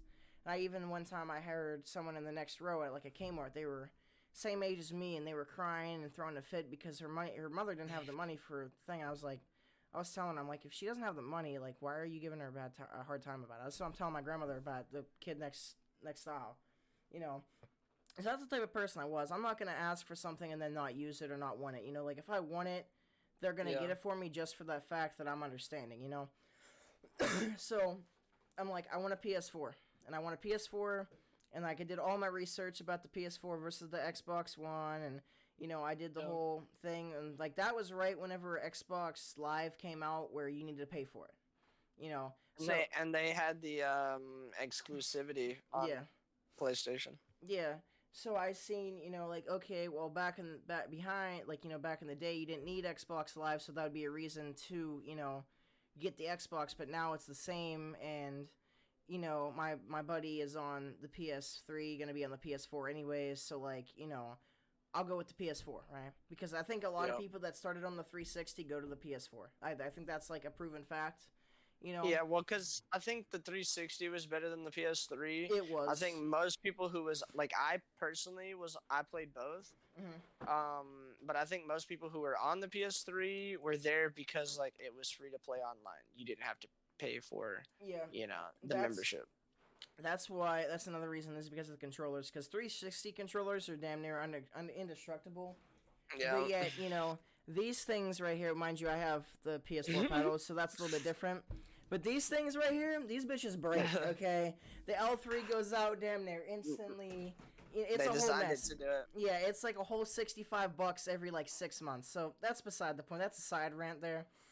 But so I got the PS4 and I got Blackout, and I'll never like I got it on the disc, and I made sure I had a year of PS Plus, and that's all I wanted that year. Like I got some extra little things, but that's literally all I wanted. And I was so excited that I just wanted to get on the game and play that I made sure I created my account before I even had my PS4. Like I created it literally like a week before Christmas. Like I created the account, added the PS Plus, and I didn't add the PS Plus until Yeah. I'm not sure if I added it before or after I got my PS4, but I don't remember. Not important. But like I had all the preparations done. I was excited. You know, Yeah. so I get everything hooked up. I remember pulling the PlayStation out, and it was like I never had that experience of like unboxing a console, because I got a refurbished used Xbox 360 because it was cheap as hell, and like Yeah. it still worked, but it was cheap. So that I never got the premium feeling. So Yeah. once I did that, I was like, this is pretty badass, and I got the Slim, so it even looked cooler than the regular PS4. And I plugged it in, set it up and all that, and I had the little mini earbud thing. I didn't have a headset at the time, so I'm pretty sure I didn't use all that. I didn't use a headset until like 3 or 4 months into the game. I realized that a headset's a thing. I would plug it in the back of my monitor, and then I got to upgrade it. I kept upgrading headsets, but that's beside the point. So I remember, like, okay, as a kid, like you do stupid shit, right? Like everybody, Yeah. and stupid and embarrassing things. So I'd be Mhm. updating it because things had to update and copy, and every like 5 minutes I'd go into their room and be like, "Hey, it's almost done." Like they don't give a fuck, Mhm. but I was still telling them, you know. And again, I got into blackout. Mind you, I was pretty bad, but I got into Oh, you were blackout. God tier. Don't worry. You were God tier. Yeah, I got into blackout. I found some cool people. I found this one guy. I remember his name, but I'm gonna keep him anonymous. But I found this one guy, and his strategy to blackout was just sit in the corner and wait. And I'm like, fuck Yeah. this. I'm not like, I'm not doing that. So and then once like this happens with a lot of games that I play, but once I start getting really good at a game, I get like easily pissed off. And like I've had this Yeah. discussion on stream with like some of my friends that played Rainbow Six competitively. Like it's how it works. Like it's with any game, right? Yeah. But I started getting really, really rage induced and like irritated as fuck. So, I had this one friend. His name was Gunner. Like he changed his name, but his name was I believe Gunner24 or something like that. Whatever. Or it was Gunner and then like a label, like a year, whatever. So we used to play Blackout literally every day. Me, him, and Cody. We'd play Blackout. Like I got Cody to buy Blackout like a couple years, not years, couple months after Blackout came out. And we would play that, and we had a hell of fun. And at a point, I started raging a lot, and this was towards my end of the relationship with my boy Gunner. And, so before all that happened, though, like in between, like the intermediate stage, League Play came out. And he was like, okay, I want to try this League Play shit. Like, he didn't even really know what it was, but he's like, I want to play it. Like, he was a veteran player, but he's like, I just want to play and see how it is. I'm like, okay, cool. So this is how I got introduced into Search and Destroy. Literally the first time ever playing S&D. And at first, like, I didn't care for it as much. But once I started getting into it, I got into it. And Nick already knows this. Yeah. But, I played that. I played a couple placement matches. And then I'm like, I'm going back to Blackout. Fuck this. And I didn't play multiplayer, like, pubs. Literally until, like, the first year the game was out. I played nothing but Blackout for the first year. And, like I started playing pubs, and I started becoming a pub stomper. And then Gunner was like, let's play League Play. I'm like, okay, we'll play League Play. I don't care, right? And we were playing League Play, and then like he would get off, and I'm like, I'm gonna keep grinding. This is kind of fun. And then, like, obviously this discussion is going to be kind of repeated in the next podcast where we talk about, like, the whole duo thing. Besides the point. But, you know, like, I had my little shitty 5-stack or whatever. And then, like, no, we had, like, a 3-man or whatever. And then we found Nick. And, you know, whenever we found Nick, like, this is how we found him. This man wasn't subtle whatsoever. You know, like, he was streaming, doing his thing like usual. Like, you know how Nick does, right? But, like, he was on our team.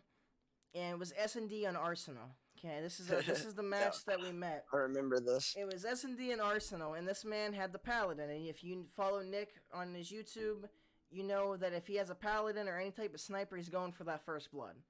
And what do you know? I think we were on trophy side. Offense, we were on trophy side of I believe I could have mixed this up, but I'm pretty sure the round that I'm thinking of is trophy side. Yeah, it was offense. Yep, and we pushed out. You know, I'm pretty sure I got peace. I got like a kill or whatever, and then I died. You know, and then I watched Nick do this. Right, first he gets the first blood in the round, which I was still up whenever that happened. Whatever, and then he pushes up to the statue. If you guys have ever played BO4, you know A-bomb site. About. Yeah, so A-bomb site. You know, on statue. He's sitting on top of it. He's not like head glitching the side of it, like on the corner. No, he's on top of the bitch, okay? And he's peeking out the step side, and then he's peeking out, you know, into lobby. And all I see is he's peeking steps, bam, dead. I'm like, okay, that's cool, whatever, fine. You know, that's a good kill. And then I see him, like, 90 degree, and then scope in, and bam, just quick scoped his ass. I'm like, okay, this man's cracked. And then not only that, someone tries to shoot him in the back. He swaps to the Mozu and fucking destroys him. And I'm like, I want this man on my team. This dude's going to carry me and teach me the game. And, well, like, you know, long story short, here we are. But, you know, after that, we formulated a 5-stack. We started playing with people that were good and not so good, you know. And, like, we just kept carrying on. But I think the whole thing with when I got into competitive, it was BO4. But when I started, like, realizing that this could be an actual thing, really wasn't until Cold War personally. But I definitely think that BO4 is, like, whenever it kicked off that, like, you know, I enjoy this. Like, I want to pursue this, you know? And, like, I even, and guys, like, most of you that follow my YouTube kind of know this, but I didn't prestige until year 3. And year 3 is when I prestige. I hit prestige master level, like, 96 or whatever. But I could have been at 1,000. In my opinion, I could have been 1,000 by year 3 because of how much I played the game. But I just didn't prestige until year 3, and then I stopped playing. But, you know, that's how that happened. Like, that's how I kind of got into gaming. And then with the whole clicking thing, like, overall, like, although BO4 is my first COD, I don't see myself as a BO4 kid. Like, yeah, there's things in BO4 that I like that I don't like about OG COD. But, like, I wasn't spoiled by BO4 that makes me, like, you know, handicapped in other CODs. Like, I can still play, other, like, CODs, and I can play wagers in them, and I feel confident in myself. You know, I wasn't handicapped by how, like, the skill gap isn't very high in BO4, you know? Yeah. And once that happened, you know, that's when I started, you know, getting on with everything. Like, me and my boy Gunner, we kind of, like, parted ways, you know, and... Like, I was like, you know, I'm sorry it has to be this way, but, you know, it is what it is. Like, I respect your decision. You know, I got dropped, and, like, he changed his name, and then, like, one day, this is, like, a side note, I was playing solos, I was streaming, and I was, like, trying to go for a solo win, because, like, I had quad wins, duo wins, rebirth wins, all that. I just didn't, like, play solos. I never played solos, or when I did, I died to some really dumb things. Like, I died to things that were, like, just unjust, you know? And then he's like, oh, you'll never get a win. You suck. I'm like, okay, yeah. Mm-hmm. Which, not that day that I got a win, but I did end up getting a solo win eventually, which, not important. But, you know, after that, I kind of tamed down. In MW, I started raging a lot more. Once again, in Cold War, I toned down quite a bit. Like, in Cold War, you know, I relaxed a little. Like, Nick, obviously, you know this, we were on a 4-man on league play, and, like, you know, I was supportive of you guys. Like, I was a IGL. Like, me and you were the IGLs of the group. But if we lost because I had X amount of damage, X amount of kills, and hill time, and then, like, obviously not that any of you guys were bad, because you guys are not bad players whatsoever, but if you guys were, like, not performing that game, because it happens, I Yeah. would flip out. And like, I feel very guilty about that. But whenever for me, it's a heat of the moment thing, where like hindsight's 2020. But in the Yeah. moment, I give zero fucks, and I will scream at you because of it. Like, matter of fact, it even happened today on stream with Enzo, because it got a mistake happened, but I don't really care anymore. I'm fine about it. But in the moment, I will become an asshole, and this is also going to be spoken about in the whole podcast next week. That's like the whole like how we became the dynamic duo type thing. But we me and Nick, we've had a lot of arguments. We've separated, like, obviously we're not a couple, but Yeah. we've separated, parted our ways at least 4 or 5 times, and it seems like nothing can really keep us apart. Like, I might get pissed off at him and he might get pissed off at me, and like we might have a fallout for 3 months, and then we come back and like we're like, fuck that was dumb. Yeah. And at this point, Nick has really just accepted the fact that in the moment I'm going to be an asshole, and then whenever I come back and realize it, I'm going to be a decent human being. I can't say a great human being, but a decent one. And Nick just understands, like, to take everything I say with a grain of salt, because eventually I'm going to calm down and I'm going to realize, wow, I was being a dickhead. And, then I'll even, like, apologize and shit. But as far as the whole clicking thing, I think what ultimately clicked for the whole, like, I don't want to be a pro. Like, I'm not saying I don't want to be a pro. Everybody would like to be a pro for the most part. Yeah. But I just want to make it to, like, AMs or challengers just so I could be there, like, have the experience. But I think... Yeah, you'd like to try to grind the ranks as much as you can. Yeah. And what kind of clicked with that, like, obviously, like, the whole BO4 thing, but, like, the question that you asked me is, like, what exactly clicked to make it where, I have confidence and I think that I could do this is on Cold War. Like, at first, I was getting peace, and then I started getting better. And then I got to a status of league play. Obviously, league play kids aren't the best. But, like, for our placement matches, me and you duo queued literally all of them. And I had a 2 KD and a 5 win-loss. We didn't drop a single map or mode. And that gave me a lot of confidence, although it was league play kids. But and then you remember that when we played league play, and obviously in Cold War it was 4v4, and we played, it was a Miami. Miami. I actually uploaded. I uploaded that, and I had a video just like it. But between us, the dynamic duo right here, we dropped 30 kills, and our teammates had like 5 or 10. Yeah, Mike was like 17-3. I was like 13-4. Like we took over the lobby, just us. Like we carried the team. This was like the T2P duo before, like, back then I was a sub, and we were the sub duo for sure. We were the Simp and Abizi of league play, And another thing, like I said, that clicked is when I reached a status in league play in Cold War where I didn't miss a bullet. And like, yeah, if someone camered me, I would miss and get slammed. That's gonna happen. But like in league play, I can even look back at my videos that were like whenever I was getting up there and I didn't miss, or if I missed, it was the first bullet, and after that, I insta killed people. And obviously, I'm not trying to, make myself look good, because at this point, I don't really care, because Cold War's over. But I'm like, once I reach that status where I'm like, I'm not missing, I'm like, yeah, I'm ready to play wagers.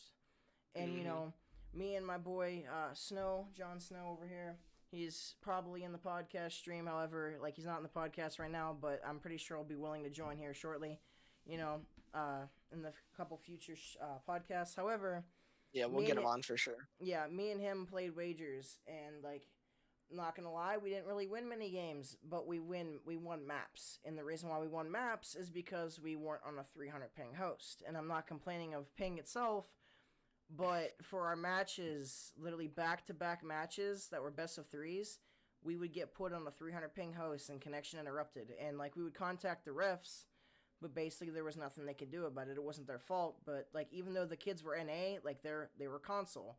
And I don't look down on console at all. I am a PC player and a console player, but I do not shy upon console kids. I'm like, oh, I died to aim assist, or oh, I died to a console player. No.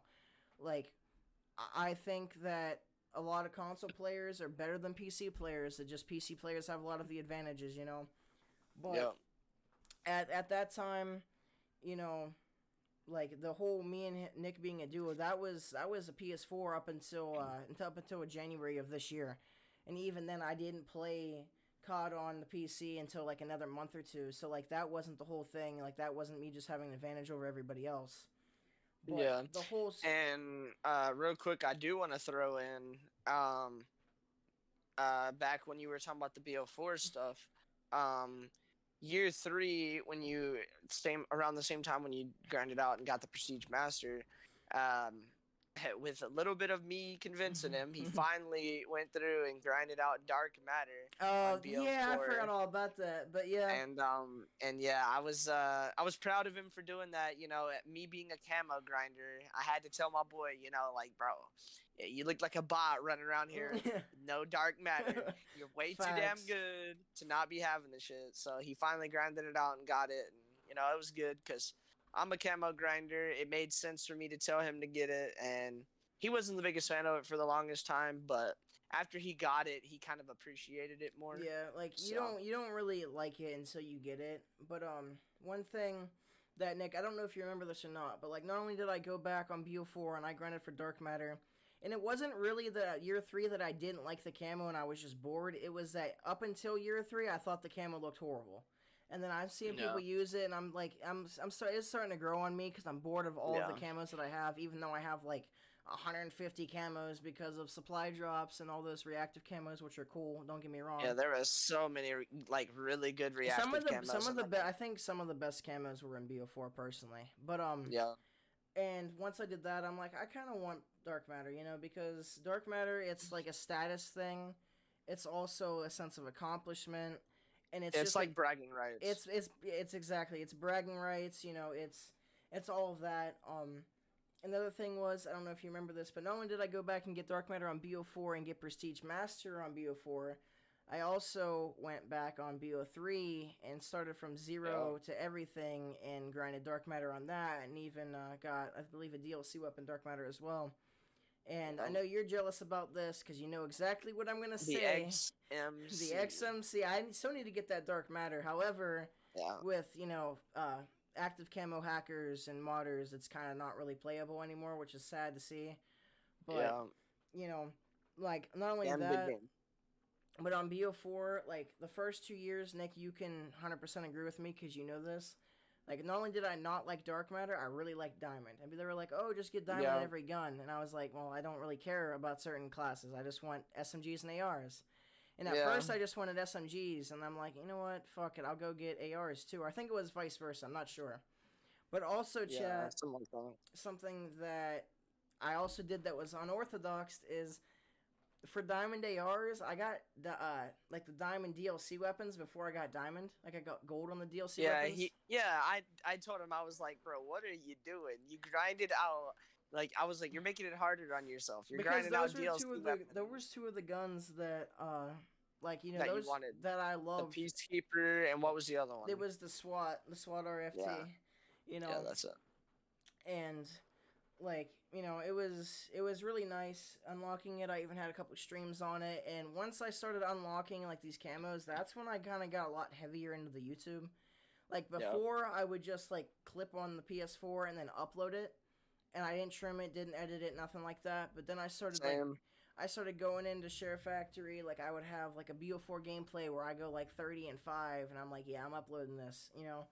And I would go through and do that, and like whenever I went back to BO3, like I even had a little stream where I was just editing videos, vibing with chat, you know.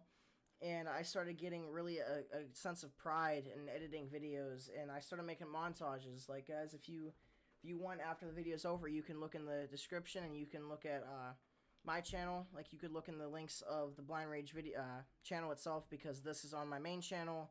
But due to some errors, next week we're gonna have the podcast this episode up as a video, and we're also gonna have the podcast on the Blind Rage podcast live there.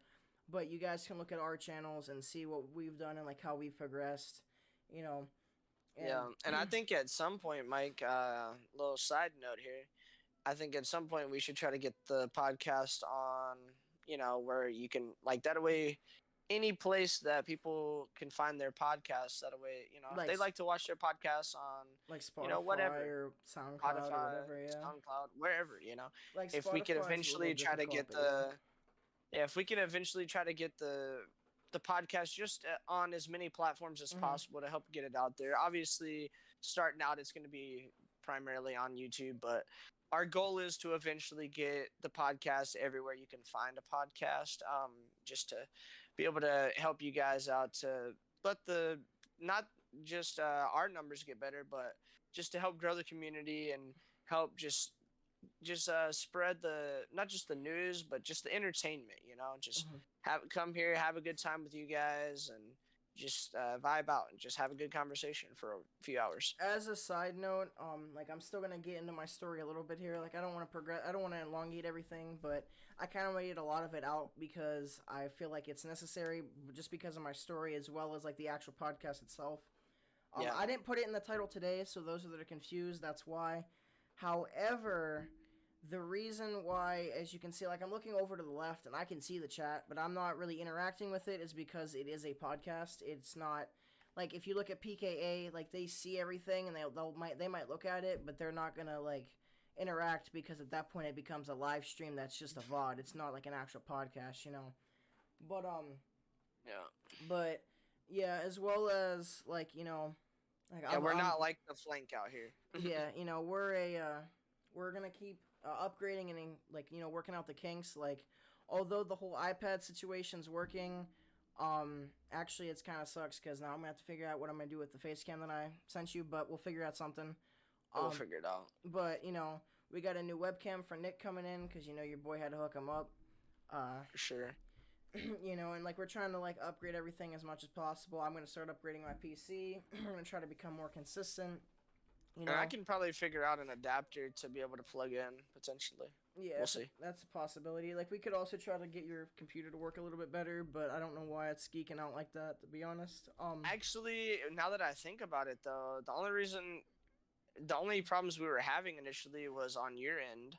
So, like, you know what I mean? It could have just been since I fixed the gain ratios on my mic. That could fix it. Yeah. So we'll try it out next week, guys. It's probably gonna be if you will know if y'all see the same camera angle and y'all see the same setup. Y'all know I'm still on my iPad and everything else. If not, y'all probably can't. I don't know if y'all can see behind me. Probably not. But if y'all see a little bit of a different camera angle next week, we'll probably be on my laptop and we'll have like Mike said, we're just working the kinks out. We're trying to, I should have the better face cam in. I should have better quality all around. Should be still using the same headset. Audio and everything should be fine. And I don't think the video quality is going to be bad. It's just it's an iPad camera. Yeah, it's better than your like it actually records a lot better than your laptop iPad. mic. And another thing laptop, is just since like the time we have now, I kind of want to like, although we kind of discussed like a 2 hour mark, I would kind of, if you're okay with this, try to like extend it to like 2.5 if that's a possibility for you. Hey, whatever you want to do, brother. I'm here. I'm here. I'm here for a good time, and because 3 hours, 2.5, whatever you want to do, my man. Yeah, just because like I still want to have a couple questions. I want to have some back and forth conversations, and I kind of want to I forget what it's called. If I kind of want to foreshadow like things that are going to be in our next podcast, because like we're really passionate, and something that I want to talk about is how, like, obviously you guys that are close in the community, you guys know, because like you're in our PS4 parties, like you're the boys. But for those that aren't really aware, that just come by here and there, this whole podcast has been in the works for like 6 to 8 months now. Like we've been wanting to do it for so long, and like we've been trying to discuss it, but we either didn't have the time, didn't have the equipment, or just like we just wanted to do it, but then we're like, well, whatever. Well, and at the same time, we kind of just didn't have our priorities straight. Like we wanted to do it, but we weren't like just making it happen. Yeah. And so we kind of just like forced it and said like, all right, this is a deadline. We stopped procrastinating. Like we actually took what we wanted to do and actually did it. Yeah, we set a date and we were like, all right, the date's here, time to do it. Like, no messing around. And so here we are, guys. And hopefully you guys are enjoying episode 1. I know I haven't said this yet, and we're not somebody who's going to be begging for analytics or views or likes or any of that. But y'all be sure to drop a like and subscribe if y'all like the content, if y'all are interested to see where the channel goes and what all kind of stories we have to tell. Because guys, we are literally not even breaking the surface yet. Like this is Yeah. the tip of the iceberg Not only of that, all the things we have to talk but a about. lot of the following that we have and like a lot of the viewers that we have right now in the stream, or what's going to be the uploaded version of the stream, is like from my following. So like this isn't even like making progress until we upload it, which will have to be tomorrow after this video renders on like the VOD. But Yeah. even then, I think that something that we could do, which is completely up to you, Nick, if it works, where I can download it and then re-upload it to your channel, like or not your channel, our channel, like Yeah. the whole blind Nick or not blind Nick, blind Rage channel. I think what Yeah. we might do is like stream the podcast to either my channel or your channel, and then upload the podcast to the Blind Rage podcast, which is something we can do. That's gonna be Yeah. it's gonna depend on how I'm fine with that. this gets uploaded tomorrow. Also, guys, we're in the process of getting a logo made. We still have to contact some creators and get a commission done. You know, Shout outs to Kanu. yeah, my boy Sakano, he's a goat. We're probably gonna have him here in the future, like between I'd say between 3 and 5 podcasts in, try to see if he wants to be a guest in our call, because his I think his story is pretty interesting, and also like we'll talk about this in the future. But the reason why his name's Sakano is because he's a big sniper. Like he's not really a sniper anymore because like he has had a lot of work and commissions and stuff.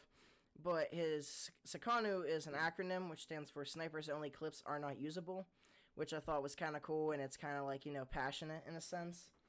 But Nick, I guess like if you want, we can start going back and forth with a couple questions, anything that we left out, because we just crested the 2 hour mark. So if you wanna, let's try to like get some other things out of the way and try to make it like 2.5 hours, 2 and 45, give or take, depending on what happens. So, you know. Yeah, for sure. I think, like you said, we could just have the back and forth, and whenever we feel like is a good time to end it. Yeah, for sure.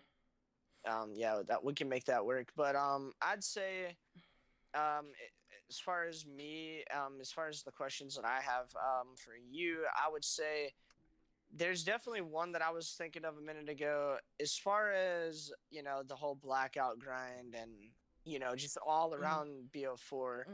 most people know you for stuff like that, and I'm curious because there's a lot of talks around a Call of Duty that's supposed to be being developed by Treyarch, just like BO4 Mm-hmm. was, and BO2, and a lot of the other, in my Mm-hmm. opinion, Treyarch is the best developer that we have, or at least the Mm-hmm. best branch of the three. Mm-hmm. Um, there's been a lot of rumors saying that there's going to be a near future, Have a blackout um, too, yeah, not necessarily Blackout 2, but like a kind of similar reiteration. like um like a similar setting to Black Ops 2 in the sense that like it's near future.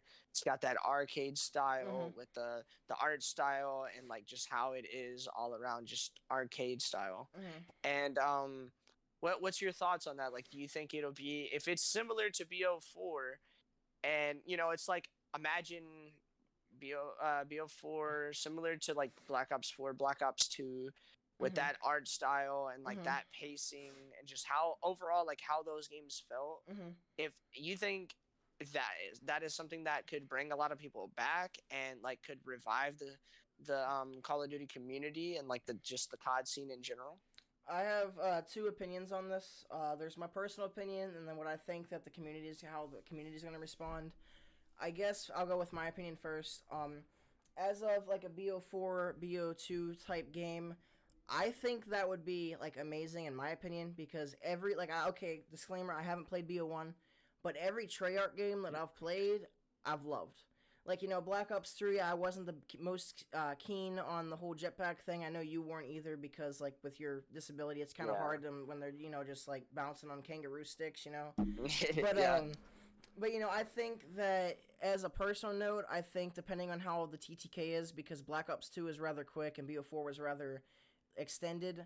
I think that if they match the TTK right and like they have the right weaponry and time era, I think that I will really love the COD, because like even with the Vanguard beta, which isn't even my type of game, like I'm not a World War II type of guy. Like I don't mind World War II, but like the actual time zone I don't care for.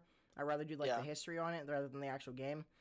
But Hmm. like as far as that goes, even though I don't like the time zone of Vanguard, I really enjoyed the beta. Like although it did get repetitive and boring after a while, and there was no like type of comp for that really, except for Yeah. like people would go into private matches that had like a tool to do it, and then you would do like wagers and stuff via that way. But even in a game that I didn't think I was really gonna like, and I enjoyed Vanguard rather well. Like there was some tweaks that needed to be done, but like I thought it was a Yeah. pretty well rounded game.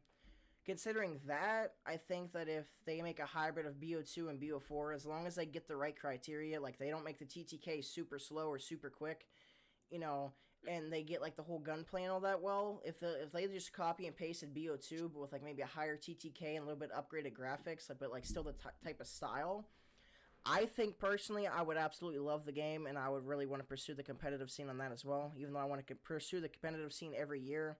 But like that would make me really passionate. Now, as Yeah. far as that reviving the whole COD scene and like the whole OG, like the OG players and all that, personally, I don't think it would bring some of them back just because of a few things.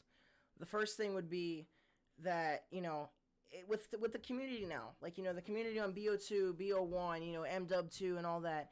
Hell, MW2, Yeah. everything was broken, but a lot of people didn't abuse it as much. Like they abused it, don't get me wrong, but Yeah. they didn't rely on it. They didn't like there was no meta. There was everything's Bro, and could broken. you imagine something like that trying to exist now? Like everything That's would be nerfed into the ground. that's what I They was wouldn't getting to. tolerate Yeah. that.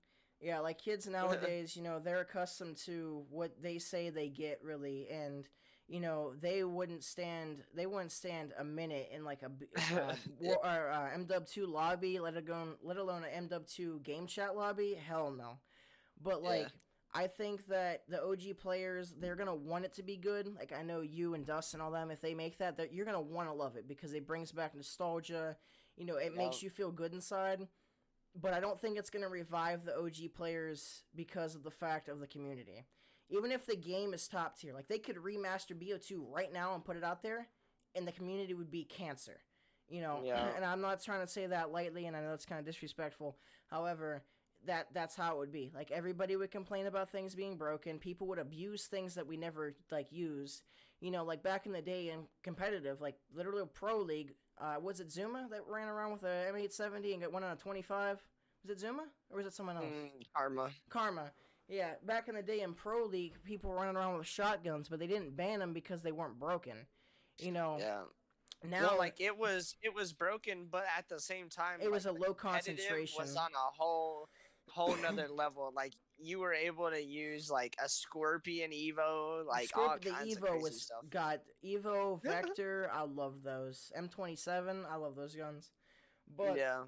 as far as that, like the OGs might actually enjoy the game, but I don't think it'll really revive the game because of the community and how they're just not accustomed to it anymore, as well Yeah. as with this whole hacking situation.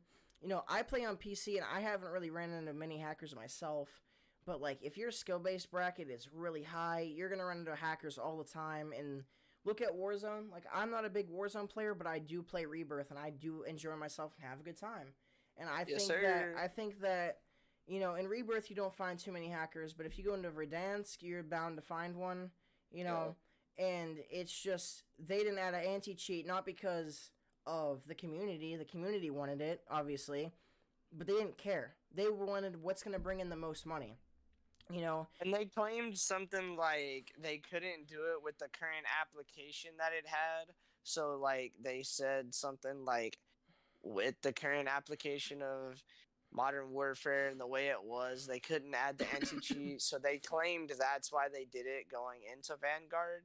But Mhm. before we move on too far, I want to give my personal thoughts um, on can I a say one potential more near thing? future Treyarch COD. But yeah, go ahead. The last thing is the whole anti cheat thing, which I haven't ran into many hackers, but if you watch TikTok at all and you follow COD in any way, you'll know that even in the beta of Vanguard, people had unlock tools. They had walls. They Yeah. had an ESP. They had They had what else? Aimbot, soft wall, soft aim lock. They had all of that. Even you could unlock Damascus or Dark Matter, in Yeah. Vanguard. And speaking of ESP, I know you kind of want to get to your opinion, which the ESP thing can wait. But how does it feel to be a legally blind gamer and have someone call you an ESP hacker while being on console? Dude, yeah, I'm telling you, you guys got to be ready for that one, chat. There's gonna be a video coming out soon, not too long after this podcast will be posted as an actual video. I still have to edit it, because my boy Dustin, if you're watching this, Dustin, you know, you could be editing for me, but my blind self has to edit on top of getting the gameplays. Also, in But the you know, comments of the Blind Rage podcast, if you guys are an editor and want to be like a free agent editor, or even like, I know you would be in for like you would be willing to pay like a small commission, Nick, in a sense, but yeah, like if you can work around Share Factory and like a Share Play, that's what we need. Like, you don't have to be like, obviously if you have a PC and you're willing to edit for a low price, that's different. But like, we don't need some expert, like video producer. We just need someone that can, like, put clips together, edit, and trim yeah. it and make the audio sound good. But continue what you were And saying. basically just hop in a chat party with me, do the share play, and I kind of like walk you through what I want, and then you just kind of Mm-hmm. hook me up, basically. Um, but like back then, I was initially trying to get Dustin to edit for me because I was trying to study while he would edit because he kind of knew the style I wanted and what Mm-hmm. I was going for.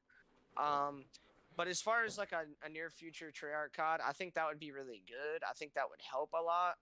Um, as far as like bringing people back though, I don't really think. I think like that ship has sailed. Yeah. I think for most people, they're either a diehard COD fan and they're gonna die Or they're like a with the casual. franchise, or they're just either like Mike said, they're a casual, or they just kind of the ship has sailed. They don't really care about Call of Duty. There's nothing they can do that would bring them back, kind of thing.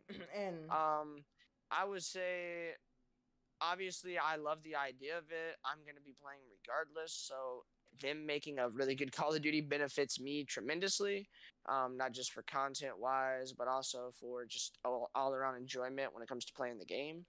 But outside of that, like as far as one thing I'll say all the time, kind of like Mike said, you know, in anything that they put into the game, kind of if it's overpowered, it really won't fly. Like imagine a MW2, because there's been talks bro, of imagine the a striker from potential. MW in like that COD. You know how Yeah, bad that would be. yeah. I mean, dude, it's been like a constant thing that we keep hearing MW2 remastered, MW2 remastered, and it's like you even if they took all the bullshit out the game, you can't take the bitch out the player. Yeah. That's what the problem is. Ultimately, no matter what you do, what pisses people off. And if you're a Call of Duty player and you're watching this, I'll tell you guys right now. Y'all know that I'm spitting straight facts when I say this.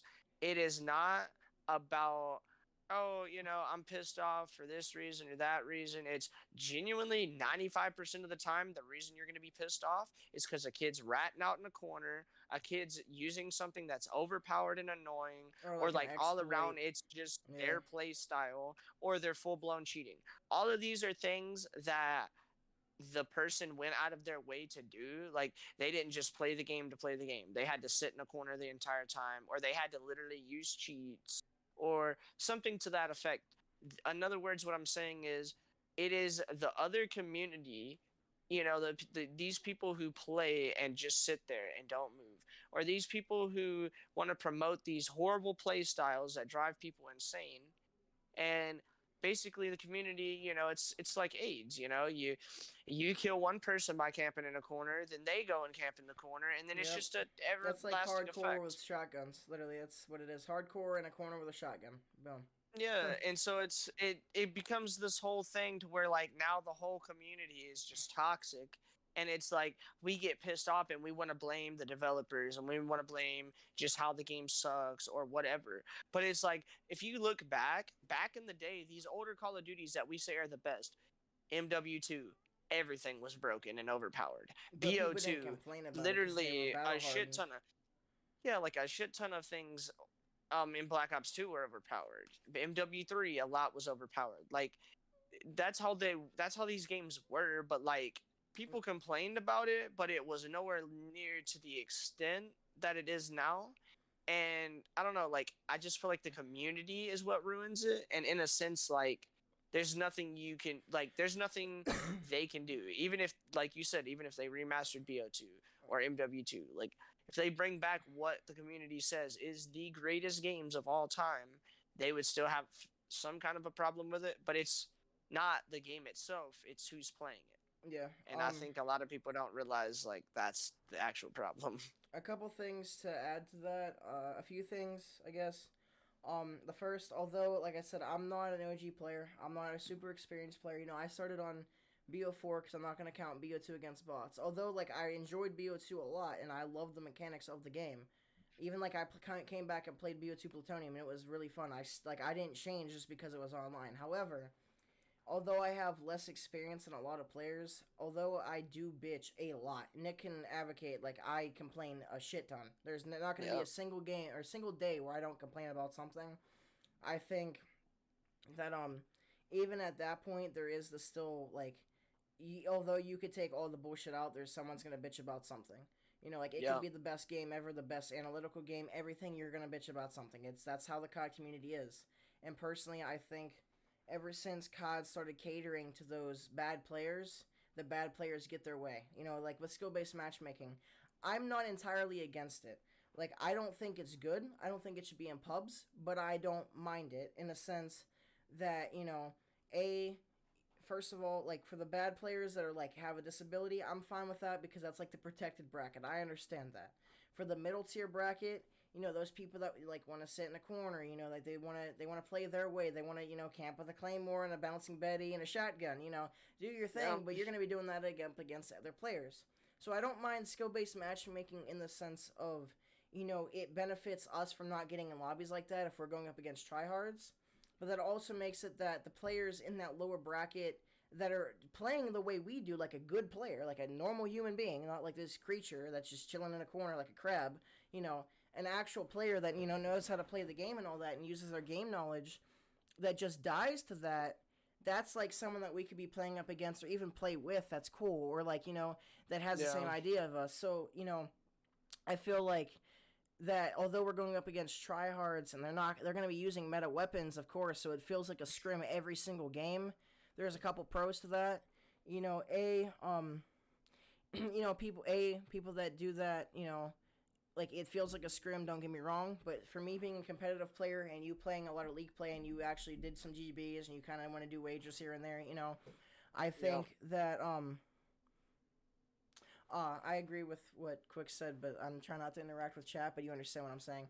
You know, if you see that in the chat, like I agree with that. However, you know, although it feels like a scrim and all that, and like I don't mind playing up against tryhards because it keeps my aim good. It keeps me knowing that, you know, I'm a good player. I can keep my aim and reaction time up for whenever I play wagers and all that.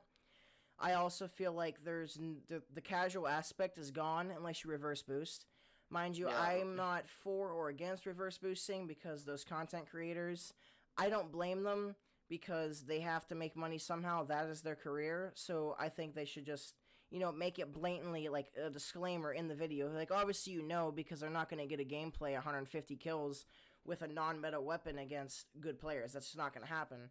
But, you know, like we all know. It's like the whole thing with Swag and like Korean Savage and all that. It's like nobody would have really cared that they were reverse boosting. It's the fact that they tried to make it seem like they weren't. Yeah. That's the problem. And like Raid Away and all that, they had a discussion about it and like they even admitted to doing it because that's what has to happen. Yeah. You know, and I'm, like I said, I'm for not reverse boosting. I'm for SBMM for the factor of like, you know, it helps us keep like our goods, like keep going against good players so we keep our aim and all that up. You know, we're not playing up against, like, many kids that we play against aren't sitting in a corner with a bouncing Betty and a shotgun, you know. No barrel shotgun. Yep, I gotta pull that clip up low-key. Not only that, but, like, you know, the casual aspect's completely gone. There's no more of going in a lobby of pubs and either thinking, oh, well, I'm either gonna nuke the lobby, or, you know, I'm gonna have a decent lobby, or I'll go a little bit positive, a little bit negative. No, it's either you get shit on or you do amazing. That's how that works. And have you noticed now it's not like, I don't know. I almost feel like it's not. Let's say I hop on the game and we start playing. If I'm playing bad, oh, it's not because I'm playing bad. No, It's it's because skill based it matchmaking. gives you an excuse every time, and then it Yeah, not only does it give every you an time. excuse, it gives you a reason why you're not good. So it works both Yeah, ways. It's like, oh, I just slammed, like I got 75 and I went 75-3. Oh well, people are gonna come into my chat or into my YouTube video and be like, well, you reverse boosted or you're playing up against bad players. SBMM feels bad for you, and like mind you, I could be playing up against pros. Not saying I have, and not saying I will, but like and also with skill based matchmaking, you can kind of use it to test like your skill in a sense. Like I'm not saying yeah, it's a ranking system, but like for instance, I've played against pros in Vanguard. I believe I played up against a couple in BO4 and what you call it MW. I'm not 100% sure about that because like they could be challengers or back and forth, whatever. Not important. But I've even played against pros. So that although the skill base might be a little bit looser, just knowing that you're in a similar bracket kind of gives you a sense of confidence, but also is like, if they're destroying you and you're in their bracket, then it's like, well, are you going to be able to keep up with them, or are you just keeping up with what they can do? Like, are you going to keep up with them, like, if you yeah. 1v1 them, or are you just going to be able to get as many kills as them? It's kind of like, how does that work? And Yeah, and it gives you a false, like, if you're one of those, for a lack of a better term, if you're one of those shit tier players that is just sitting in the corner camping with the shotgun and the claymore at the door, and like you're like, oh, you care only about your KD or whatever just to brag about that, it gives a lot of these players a false sense of confidence, thinking like, oh, I'm this really good player. But it's like, thanks to skill based matchmaking, you wouldn't they're know what a only good player playing is. these. Yeah, Yeah. they don't ever get to actually go up against good players. They're just playing again in the same lobbies against the same people, camping on them, destroying them over and over, and they don't ever get to actually improve. So like there's those cases to where it's like, well, if you're really good and you keep improving, then you're going to keep getting harder and harder players and you can't improve. But then there's also the times where it's like, okay, well, I'm stuck in this never ending I have a loop of point on just, that whenever you're done. you Yeah. you're stuck in this never ending loop of just, oh, I got bad players, and you don't ever get out of the loop of bad players. So you're playing this whole time thinking you're so good, but in all reality, you didn't even get to play a good player. So Something in that aspect, one boy that I've played with, and he watches wagers, does wagers, and all that. My boy Quicks, he's even in the chat right now. But I've said basically the same thing he said, and he said the same thing I said. Even on Rainbow with my boys, I'm like, I can't play up against a lower skilled player. I know that sounds really stupid, and Dustin's even counter argued me with this, and like I've had a debate with him, but lower skilled players, like, okay, there's the disabled they're skill. unpredictable. Yeah, there. Okay, there's a disabled bracket. There's like a bad, like a really shit bracket, and then there's like a medium and whatever. Like if you have it like a tier list or whatever. Yeah. But like, let's say I'm not an S tier. I'm not a pro. I'm not an A tier. Let's say I'm a B or C tier, and I'm going up against it E or F tier, right? Some things that those players do to get kills, I'm not going to expect, because I'm expecting someone that knows how to use a brain. Because whenever you play up against a high skilled bracket, whether that's in a wager or whether that's in a tournament, if it's against pros, for fuck's sake, if you're playing in that aspect, you have to use your mind to counter what they're thinking. So if they're not making that play, you can't counter a play that hasn't been made. So you can't play up against worse players. They might have less gun skill or less, situational awareness. But if you're trying to counter them and they're not doing what you're thinking they're going to do, because you can't counter something that isn't being done. Yeah, because like in a sense, they're basically making a bonehead play, and you didn't read that bonehead play, because it's like there's No no one does way that. Yeah. that you're gonna do this, and then they do it and catch you off guard. Yeah, Even 100%. Quick said, like, this is what he just said. He said that he's played against multiple pros, and it's easier to play up against pros than it is to play up against lower skilled players. Because you know what they're gonna do. You know the routes. Like they're gonna chow you. Like you know this. Like, take example of this. With us playing GBs or us playing wagers, I would say more in 2v2s, because 2v2s are a lot different. But like when me and Snow played 2v2s or 4v4s or whatever, when we played up against a good team, we were countering them. Like if you ever watch Teddy Rex or like Pac or any of those wager streamers, they do the same thing, but like they mix it up, but it's the same strat. So Yeah. it's not like they're making up on the fly unless it's like like if it's an emergency situation, they'll make it up on the fly. But a lot of the time, it's like Madden, right? So Madden football, you know how like you have an option to select a play, and then they have the option to select a play. It's Yep. if your play counters their play. That's how Yep. Pro League is. It's not based off of, oh, I'm gonna sit in a corner like a bot. Yeah, that does happen. And look at Optic versus Minnesota. They literally got triple collided and then aced Why do because you have to go there, Mike? they were like, okay, I love my boys, my boys at Optic. I even have my profile picture is me wearing Optic uniform and shit. But if you're sitting in those corners, and you're playing congested, that's an emergency play. That's something that you're not thinking about. Not that they're not good players; they are they are S tier players. But you have to be using your brain for certain plays because you have to know, like it's like chess. You have to have 3 plays ahead of what you're gonna do, and if someone makes a play that you didn't expect, you have to adapt. So like if I played up against Simp, which I did, I played up against Simp. I didn't body him, but I didn't get slammed either. I expect him to do certain things because he's a pro player. But if I play up against, let's say, Quicks, I'm not saying Quicks is bad, like Quicks is my homie. But let's say I play up against him, if I get slammed, it's because I don't really, like, although we have, like, similar routes because he does follow the same things I do, he might do something that I'm not used to because I'm used to, like, pro level or, like, challenger level or, like, Yeah. whatever, So I think that, like I said, this is like a endless spiral of like, it's like a rat tunnel going down and down and down of like different topics. But I think that's why like skill based can be good and bad at the same time. And you can, like I said, my buddy Anthony, you know who I'm talking about, not like my IRL, not my 2 IRLs, but like my I know boy. who you're talking about. Yep. Yeah. He like whenever. I'm not saying he only wins when he gets carried. But if he's not getting carried, he's still staying in that elo that he's at because if he starts off and has a bad season where he's in like a lower rank like gold or like plat 3, he's going to keep winning and losing because gold players, they throw. They purposely throw, like in Rainbow, obviously not in COD, but they purposely throw or they use things that are trash, like they just meme around, they don't care.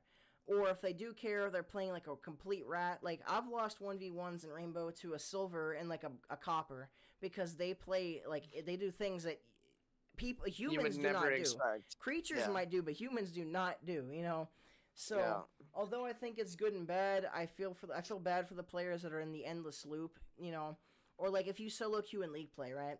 Like, especially if League play on Vanguard's going to be how it is in World War II. It's going to be the same problem where you gain MMR and then you lose to a trash team because your teammates don't know how to play the game and their teammates do. It's going to be an endless loop.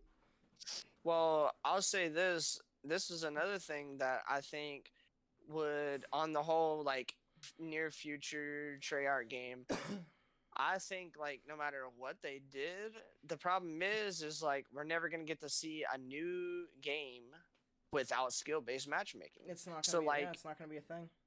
So we're not going to get the real game's going to be like ever. You will never know what the real game's like.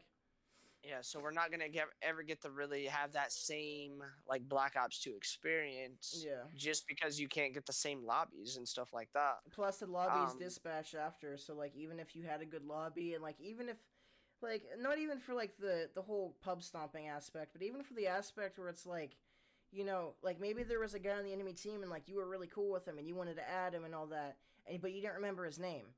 If you get in the same lobby again, like you could hit him up, but if you don't know his name and you go to recents, you don't know who he is, like you can't, like it kind of sucks. But like not only that, but also like with the whole pub stomping thing, and like I don't mind the whole dispatching because of pub stomping, because it would kind of suck if the same pub stompers played the same kids. But even then, like I think that you should have the option for it to automatically do that, and I think that skill-based matchmaking should be an optional thing. And that sounds really stupid. Well, I think it should just be like it was back in the day. Like ping should be king. Yeah, always. ping is your like skill base is your new ping system. Like I personally think with like games that have skill based, it shouldn't be a level requirement. It should be a skill requirement. So like let's say you're in that protected bracket of people that like they don't perform very well because of a disability or they're just not very good. They can have that set to, they can have skill base, so they're in their like little, little igloo, but like for the higher players, let's say the players that have like a 1 to 1.5 KD or higher, they can disable skill based. That way those that want to play with skill based, even if you have let's say you have a 5 KD and you want to play with skill based matchmaking and sweat your dick off every game, welcome to it. But I think that it shouldn't be forced on us, and it should be something that we have the option to do, an option to disable and enable at the same time. But there should be a requirement where you have to be a certain amount of stats or higher to disable it, so that you're still in that protected bracket if you are disabled. Yeah. I mean, I do agree with that to an extent, but like, I don't know. I hear a lot of people who obviously perfectly able-bodied people, they will say like, "Oh, I feel bad for these disabled people who are playing." And it's like, obviously my disability might not be anywhere near as bad or anywhere near to the Mm-hmm. extent as some of these other people, like the one-handed people or Like in people Korean who, Savages, yeah, exposure. Like I'm fine with him reverse boosting, but him reverse boosting down to a point where it's that low. Like although that person's disabled and you can't tell that the person they get better. They're literally disabled. Like yeah, obviously like people like Arbuckle, like those are anomalies. People that like take their ability, like their disability, and they make something out of it. Like Arbuckle was a good like Warzone player, good Warzone player, good zombies player. Like I don't think he needs to have skill based disabled personally. I not that I don't think that not that I think that he should be pummeled by sweaty players, but I think that he can hold his own. But for those yeah. like in Korean Savage's video where like they can't defend for themselves, they literally cannot defend for themselves. That's the whole reason why there's skill based in the first place. I Yeah, think but see, that's why it's a thing. in my opinion, I think like I hear everybody say like, "Oh, these players should, be put in like this safe area." And to me, it's like, well, the whole like that goes back to full circle back around to why I quit playing football. They wanted to make it easy on me, and that's why I didn't want to play. It's like, well, you're taking away the whole challenge of it. It's like, in my opinion, if they were to be like, "Oh, well, you're disabled, you're in these kind of lobbies," it's Well, like, not like in that way. Not like if you're disabled, you get put in those lobbies. Like you get put in those lobbies, but you make it able to like for your way to work your way out of it, so you can still have a challenge, but you're not yeah, getting pummeled by kids. Like let's say, for instance, I wasn't really good at MW. I had like a 1 point something KD. I wasn't neg, but I didn't have a high KD. I don't mind sweating, but in a game that I'm not particularly good at or I don't have a passion for, I don't want to go up against let's say a 5 KD PC mouse and keyboard player because really really good mouse and keyboard players are the closest thing to aimbot you can get. It's a human aimbot. I don't want yeah. to go up against that, but I don't mind going up against people that are within the same like area as me, but I don't want to go up against someone that literally is like a 10 KD with mouse and keyboard. So like there's a discretion with it, but I think that like matchmaking should be RNG like in general. It shouldn't really be based Yeah, off of like your KD or your exactly. It stats. shouldn't be. It shouldn't be no skill based.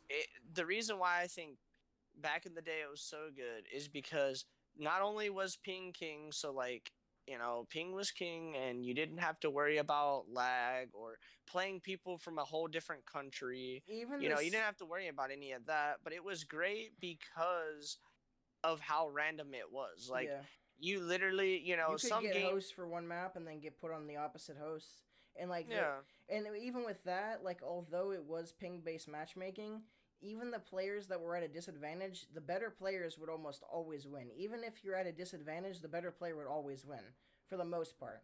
Like it, yeah. although it gave it like. For instance, it made it so that it was challenging, but it wasn't impossible. But depending on how strict your skill base is, loading into that game, you're bound to not win that game, or you're bound to win that game. It's already pre-decided for you for the most part. And see, what always made a whole lot of sense to me was instead of the whole skill based matchmaking, they did the ping is king to where like it would randomly match people into a lobby. Mm-hmm.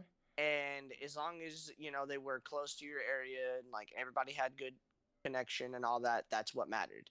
That was the primary focus. Then after that, they would put you on teams and there was a team balancing like Yeah. little algorithm. Mm-hmm. And to me, the team balancing is what made it to where It was like, okay, RNG kind of. yeah, well, it was good in the sense that like it was random on who would get in the lobby, but it wasn't like they would put 6 prestige masters up against 6 non-prestigers. Yeah. Like they would make it fair and it would balance out. I mean, obviously there's anomalies, but they would make Yeah. it fair in the sense that Like they would try to have like 3 prestige masters on one team, 3 Mhm. on the other, and kind of balance it out. But what I think was so good about that is people didn't mind playing a sweaty game when it was like, okay, they like close games and sweaty games, Mhm. but they just don't want that every single game. Mhm. They want to be able to have that and have it be fun, but then have like the next 4 or 5 matches be like, oh, I ran some kids over, and I just, or they want to be able to have that randomness to where you could find a lobby against Timmy No Thumbs, and there's a whole bunch of them that just are complete garbage, And then and the people love next lobby having go up those against like lobbies. Scump, you know. Yeah, like And you want that to be able to be like, you okay, want an that RNG. randomness. Yeah. Yeah. Another thing. What was I getting at here? But there was something else that I kind of wanted to get at. Like there's a couple things. And I think in future podcasts I want to talk about obviously the CDL, which is a given. Like I kind of in the future I want your opinions on like Tommy and if you think he's gonna be able to return to the COD scene. And there was a few other things that I wanted to speak of, which you're gonna have to give me a second here to remember. But Well, I do yeah. want to kind of wrap it up before it gets too long. I do have one more topic if you want to discuss that before we go. Mm-hmm. Um, if you're interested in doing that real quick. Mm-hmm. Um, Basically, uh, my question kind of was, kind of initially thought of this when you were talking about the I whole paladin situation and kind uh of sniping and competitive and stuff like that. What's up? one thing before I forget it again, because I'm retarded. Uh, Yeah. what I was gonna say is with the whole skill based thing. Once again, even in league play. Now, obviously, league play I like going hard 100% of the time. However, I rather have a couple games where I can just shoot my gun and vibe, and then have the Hmm. next game. As long as I'm in like a stack. If I'm a solo, then that's different. But if I'm in a stack, I want to shoot my guns and vibes, or shoot my guns and vibe, and then the next game it be a 250 to 249 gameplay where we went super fucking hard and we actually deserve that win. I don't Yeah. want to. I don't want to go up against Timmy No Thumbs in league play every game, but I want like a break game. Like A variety. if we have 3 games where we fucking slam, five 250 to 49, 6-5, and then like 3-2 in control. I don't want to play up against another match where I'm going to have to go hard as fuck. I want to Yeah. have like a game or two in between where I can just vibe and chill out, get the adrenaline out, and then I can come back and I can go hard as fuck. Because like at that point I'm just scrimming, and scrimming is pointless if you're not scrimming up against a legit team that wants to like scrim every day. Yeah, every map shouldn't end up being like COD champs, or Yeah. like feel like money is on the line. Like I'm perfectly fine with like like sweating and all that in league play and all that, but I also believe that like this is with Cold War, not so much with league play on Modern Warfare because that wasn't really a thing, but like with BO4, not BO4, with BOCW Black Ops Cold War, I believe that league play was less sweaty than pubs in my opinion. I agree. I I had a agree. better KD in league play than I did in pubs. Yes, I tried Same. harder in league play, but Yeah. also, like I had a gameplay on league play which I still need to upload. But I literally had 69 kills on a Gary Hardpoint, and like it wasn't fair. Like it was fun getting a gameplay, and it was definitely a gameplay that we could upload, and like I would get clicks off of it. But I didn't deserve it. Like yeah, I deserved it because I'm a better player, but I didn't deserve it because it was a We tough should match. we shouldn't have been matched up against those scrubs in the Yeah. first place. Yeah. Once again, I'm gonna be back in a second, and I'm gonna take not a break, but I have to use the restroom. However, you can hold down the fort. I can still hear you, and whenever I get back, I can give you my opinion on the topic. Not right. So I'll kind of break it down for everybody and kind of explain what initially brought this up in my head. Uh, so I was kind of thinking about, um, we played the Call of Duty Vanguard beta. We played the alpha. I didn't really care too much for the alpha because I was Champion Hill. That's whatever. But the beta I think was pretty good. I enjoyed it a lot. Um, I think sniping was really good. Mike kind of made me think of the sniping because he was talking about me sniping with the paladin, and that kind of made me think of like sniping in league play. obviously that was a thing all throughout Black Ops Cold War. But it was a thing in Cold War League play, but not Cold War Call of Duty League. So it wasn't like, it was in the competitive, but only in League play, not the actual Pro League. Um, so there's that. Sniping, just they felt that it was way too good, and I agree to an extent, but I feel like it's kind of the same thing this year. It's kind of like the same thing this go around because the sniping, yes, it is kind of slow, but I still think it's really effective and really good. Um, I think like in the right hands, you look at Sprat or Testament or any of these guys, that's a long list of really good snipers. You look at these guys and you will see them. They will absolutely destroy you. It doesn't matter if you have an MP40 or an STG. It doesn't matter if you shoot them 2 or 3 times. Yes, the flinch is kind of annoying to deal with, but there's been so many times where I shoot a guy, 2, 3 bullets with an MP40 and I just get insta killed, just quick scoped off the map. So I do have some concerns about whether or not if it's even going to be in league play for one, and then if it is in league play or Or like smoke's we'll gonna be say, legal. That's another question. Or yeah, smoke's I gonna be mean, legal because of snipers. Like that's always a possibility as yeah, well. yeah, because like usually if smokes are allowed, snipers are allowed, or usually vice versa. If snipers are allowed, smokes are allowed. Um, but I pretty much would assume that it's gonna be legal in league play. It's not like the Um, one-way smoke from B. That's the whole reason why snipers weren't a thing. Not just because of the whole flinch situation, but yeah, but because the smokes smokes were could be GA'd because abused. they were GA'd because they were a one-way. And also, Yeah, after you're done with your opinion on this whole situation, Vanguard, like I said, I want to give my opinion, and then we can wrap everything up. yeah. Plug our socials, and then I want the blind Nick outro, like the classic blind Nick outro. All right.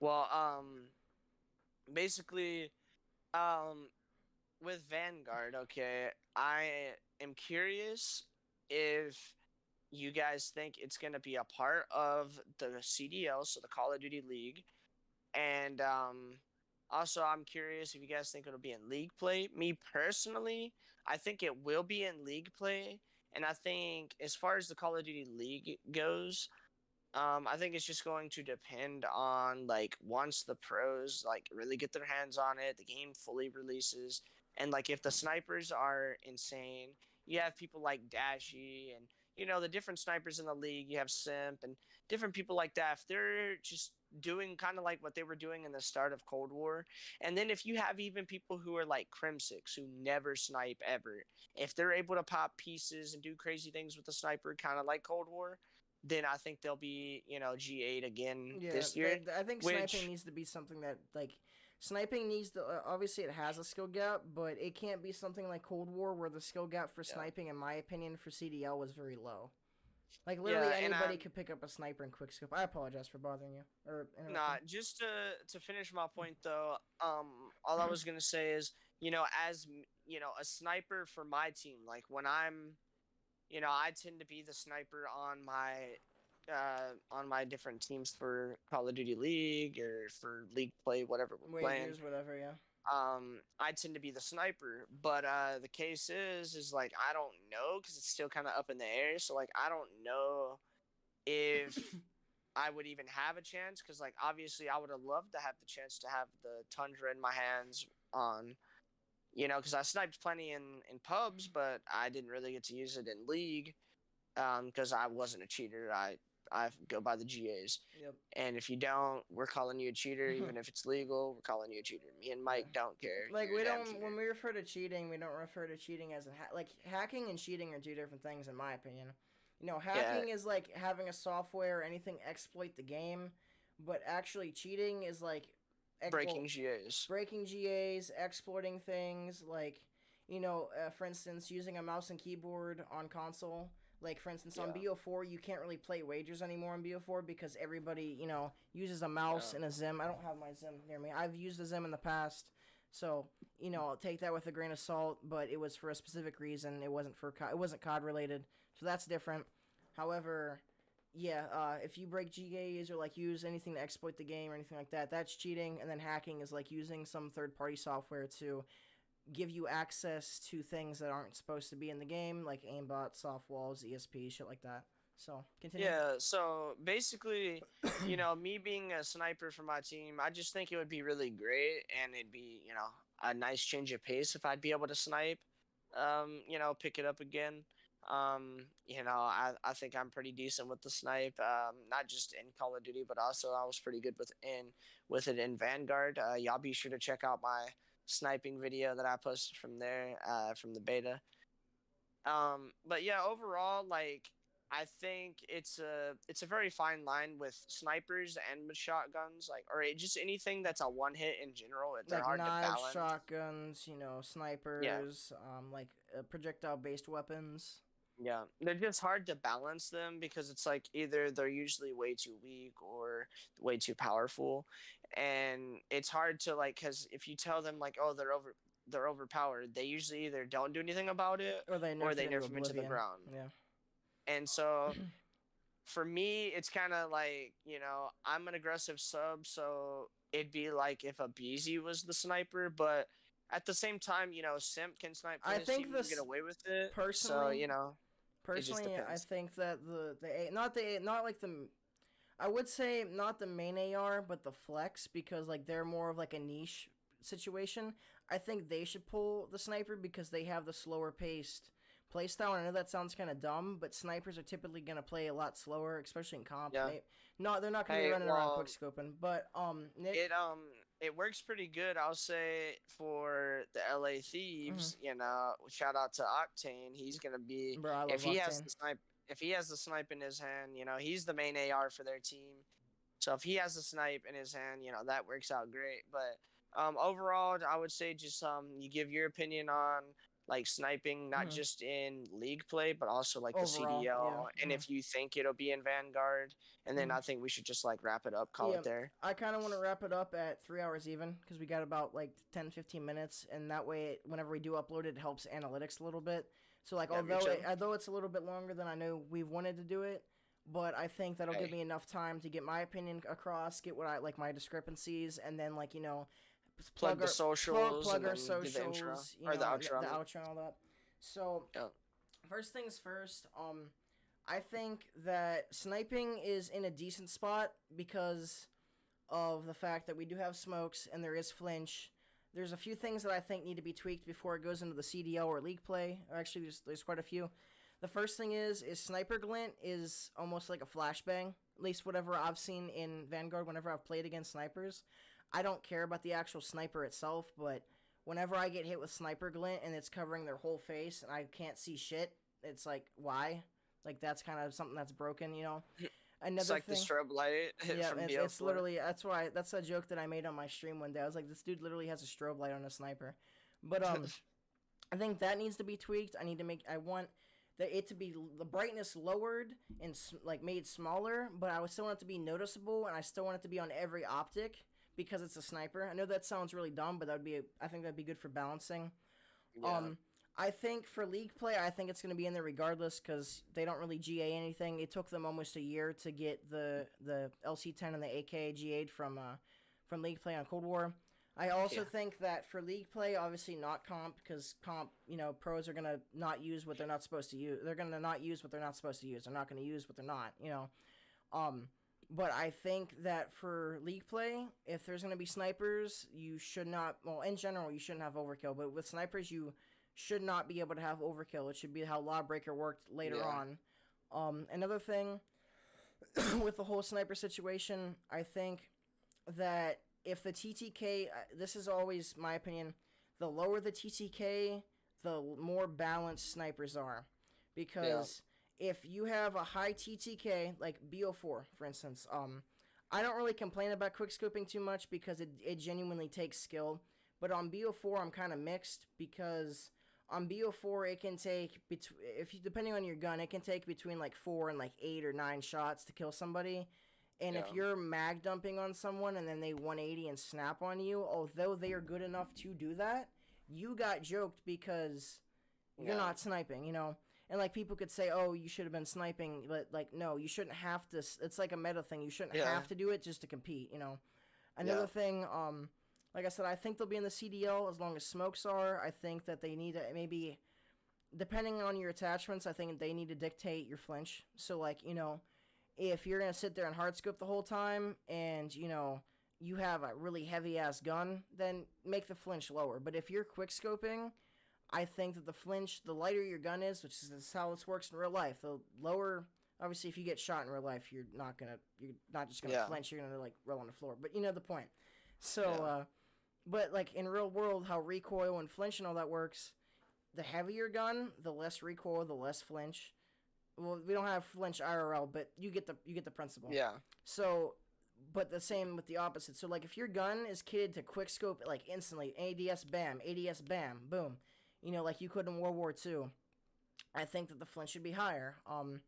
Couple other things is that, I think sniping could be a really powerful thing. It could be something that Dashie just has a field day with. I think they're a real possibility, but I think there needs to be limitations, and I think League play needs to have snipers balance and especially not have overkill. Like there's a few things that need to be changed, but overall I think that snipers I think they're very close to being in a good position. I don't think that they're completely refined, but like I said, we just played the beta. As well as the last thing, because around 5 minutes before we want to get everything done, I want to start plugging socials and stuff. However, I think with the whole Champions Hill, I agree with you. The alpha wasn't fun at all because it was just Champions Hill, and I played Champions Hill on that Thursday, and then literally the next fucking 4 days, or no, not 4 days, the next 7 days, because I didn't play for an entire week. I didn't touch anything. So, I didn't care for Champion Hill. However, in the beta, week 2 beta, because I didn't play on console, the week 2 beta, me and Enzo grinded the beta, and we also played Champion Hill. And this is something that's kind of late to say now because, it's already over. But for the Champion Hill, that was me and Enzo's form of comp. Because, me and him, we even said, we kind of want to do wagers. He's kind of in the air about it, so, I'm not going to push him on it. But that was our way of training for 2v2s, and that was our way of getting a feel for how the competitive scene's gonna feel. Now, it was just a way of building chemistry and it was getting a feel for how the competitive's gonna play. Yeah, obviously it's not. We're gonna have patrol, and we're gonna have patrol. Yeah. What is it gonna be? CTF, control, S&D. And what's the last? We don't know what the game 3 technically is going to be yet. So we don't That's know if Patrol will be the game 3. They might add Hardpoint as well. Yeah. Yeah, we don't know if Patrol will be the game 3, if it's taken over Hardpoint. But Search and Destroy is guaranteed, so that's good. But also with the 2v2 aspect thing, it's kind of like gunfight, and I think that with that it just gave us a feel for obviously not the same gunplay, but it's gonna give us an idea of how the comp's gonna work. How our comms personally are gonna work. How it's gonna work. Are you gonna be able to play and get a 2-piece and then play your life, or are you gonna get a 2-piece and then get traded? Obviously that's that's more of a 4v4 thing, but we're learning how to play with each other. Well, that's how that sounded. But besides the point, I think that I think with that being said, it's not we have to build, it's not us building chemistry as much as we're building chemistry for that game. I know that sounds really dumb. Yeah. But each game has a different pace, a different play style, a different comm system in a sense. So I think that was us getting a feel for how our comm's going to be, how is our rotations going to be. Not just rotations of an objective, but our rotations around the map. How is it going to flow when we're in that 2v2, 3v3, 4v4 aspect, Mm-hmm. And we've even played S&D matches is 4v4s, not GBs or anything like that, but we played 4v4s and we treated it like a league play, and we figured out what worked, what didn't work. We played strats. I kept giving us a strat that literally the pros were using in the beta, but since we were playing up against kids that don't really play competitive, they didn't work. So we have to know our situation. I can guarantee you this, because I still have about a minute and a half, give or take. I can almost guarantee you that when we play league play, I'm pulling that strat out and it's gonna work. I'm not saying it'll work every time, but I think we should definitely don't chalk it out because it didn't work against pub kids. Because I was like I know I'm kind of like fluffing everything out, but like I said, I still have about a minute or so before I want to start like wrapping everything up here. Well, I But do want to say one thing before mhm, we wrap it up. yep, Just to that point I was making about the snipers in Vanguard, I think like they're either going to do something similar to what they kind of talked about with Cold War, where they allow you to use the sniper, but like only one per team, and then like one attachment. no attachments or one Yeah, attachment, something that's a to good that thing to have. effect. Yeah, But I think like snipers in their current state probably won't be allowed in the CDL. yeah, that's But definitely a I, possibility. I think if they tweak it a little bit and balance it and get it right, I think it definitely not only could have a place, but I think it should have a place in the CDO. I It think there makes should it a be little bit more restrictions. entertaining. Yeah. The last thing, like I said, for the Vanguard, I'm trying to keep my aim straight. That's why I'm playing a lot of Warzone instead of Cold War. Like I'm still gonna play Cold War and try to like hit the bot session. Same engine. Yeah, but it's the same engine as MW, and also like throughout the beta weekend and even afterwards, like I'm going back and watching these beta wagers and like tournaments because Yeah. like day one I want to do league play if it's there. I want to do wagers and GBs because I want to actually make this COD where I do something. Because in Cold War I started making something of it and then it ended because Champs was already over. You know, I want to Yeah. I want to I want to step in the door with like We gotta be on the ball. I want to go in running, you know. But Yeah. with that being Hit the said, ground running. yeah, that's what it's called. You know, or that's the analogy or the phrase or whatever the fuck. But you know, I think we're gonna wrap it up here. You know, we still got about 5 minutes before like I want to cut it off because I want to try to cut it off right at the 3 hour mark so that we get better analytics because they like even numbers, you know. But obviously, Nick, is there anything else you'd like to say to wrap it up besides like your socials and all that? Um, Nah, I think overall, I think this was a really good first episode. I think we did a really good job of. For those of you who are wondering, like if you're curious, this was not like scripted. No, Obviously, we this had was all like somewhat natural. of an idea, like We had, going in, we had it but pre-thought in our head, but it wasn't like this scripted on is like, paper because it was natural. No, it I doesn't mean, seem like robotic. I'm sorry for cutting you off. I'm fucking an th- asshole, bro. this became like a I don't know, this became like a thought in our head that we would do this because we have these conversations all the time late night And anyways. why So not we upload figured we it? would share it with you Yeah. guys, upload it, all that, have a good time. But yeah, I would say like as far as, obviously our socials, you guys go check out, Mike's channel. That man's been on the grind, posting his videos, doing his thing. Um I have two channels as well. I have, my Blind Nick channel and then my Blind but Deadly channel, which By I the don't way, post boys, on you as gotta check often. out his montage. I'm not endorsing it because I edited. I'm endorsing it because it's a hella good montage, in my opinion, for a dude that's legally blind. You know. Yeah, it was good because both of those reasons. You know, we got about 2.5 or 3.5 minutes here, and then like towards the last like 30 seconds to a minute, I want you to do the outro because you have a really good outro. You know, but Yeah. also, guys, if you haven't already, make sure to follow Nick on YouTube at Blind Nick, and then also Blind but Deadly, as well as follow his Twitch, where he doesn't really upload on Twitch, but you know it still helps him here and there, which is 2ICTV. And then also, you know, follow me on Twitch if you guys are interested at Next MRV, where I've been streaming literally daily. I'm on an 8-day streak right now, trying to hit that affiliate grind. Follow my YouTube at Cryptic Fury or just Fury. You know, where I post you know COD clips, COD League play clips, other games like Rainbow Six Siege, Iron Sight, stuff like that. Any type of FPS game, as well as also I'm gonna say follow my Twitch, follow my YouTube if you're interested. Also follow my Twitter where I do post or tweet out quite often whenever I'm gonna be going live. And with that being said, we got about 2.5 minutes here before we're out of here. Yeah, so guys, we appreciate everybody coming by, showing the support. This, of course, was episode 1. Like I said, this is just the tip of the iceberg, This guys. is like the pilot episode.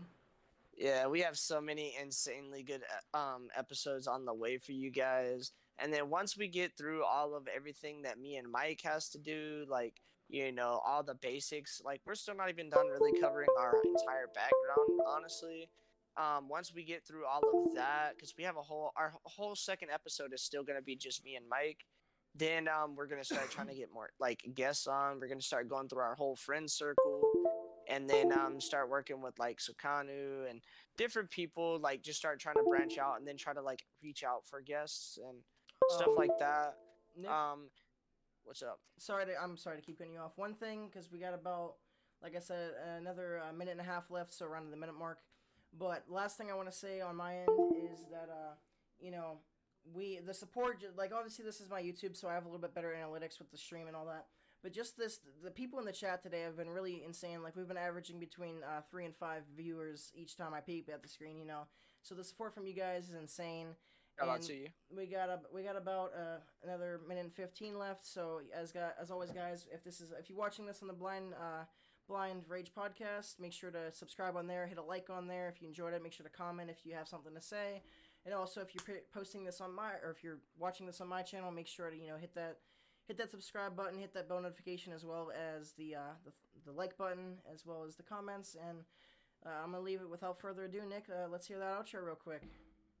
All right, so guys, we appreciate everybody coming by. Like Mike said, we cannot thank you guys enough. Shout out to each and every one of you guys. Legit, We got y'all need about to 40 help seconds us. left, by the way. Y'all just need to help us come up with a name for you guys. For our subscriber base, y'all should help us try to figure that out. Leave it in the comments below. Appreciate everybody. And I will see all of you guys in the next one. Of course, I use that pun every single time. Legit, I will see y'all in the next one. And yeah, me and Mike appreciate all you guys. Cannot say that enough. And yeah, always, as always, guys, God bless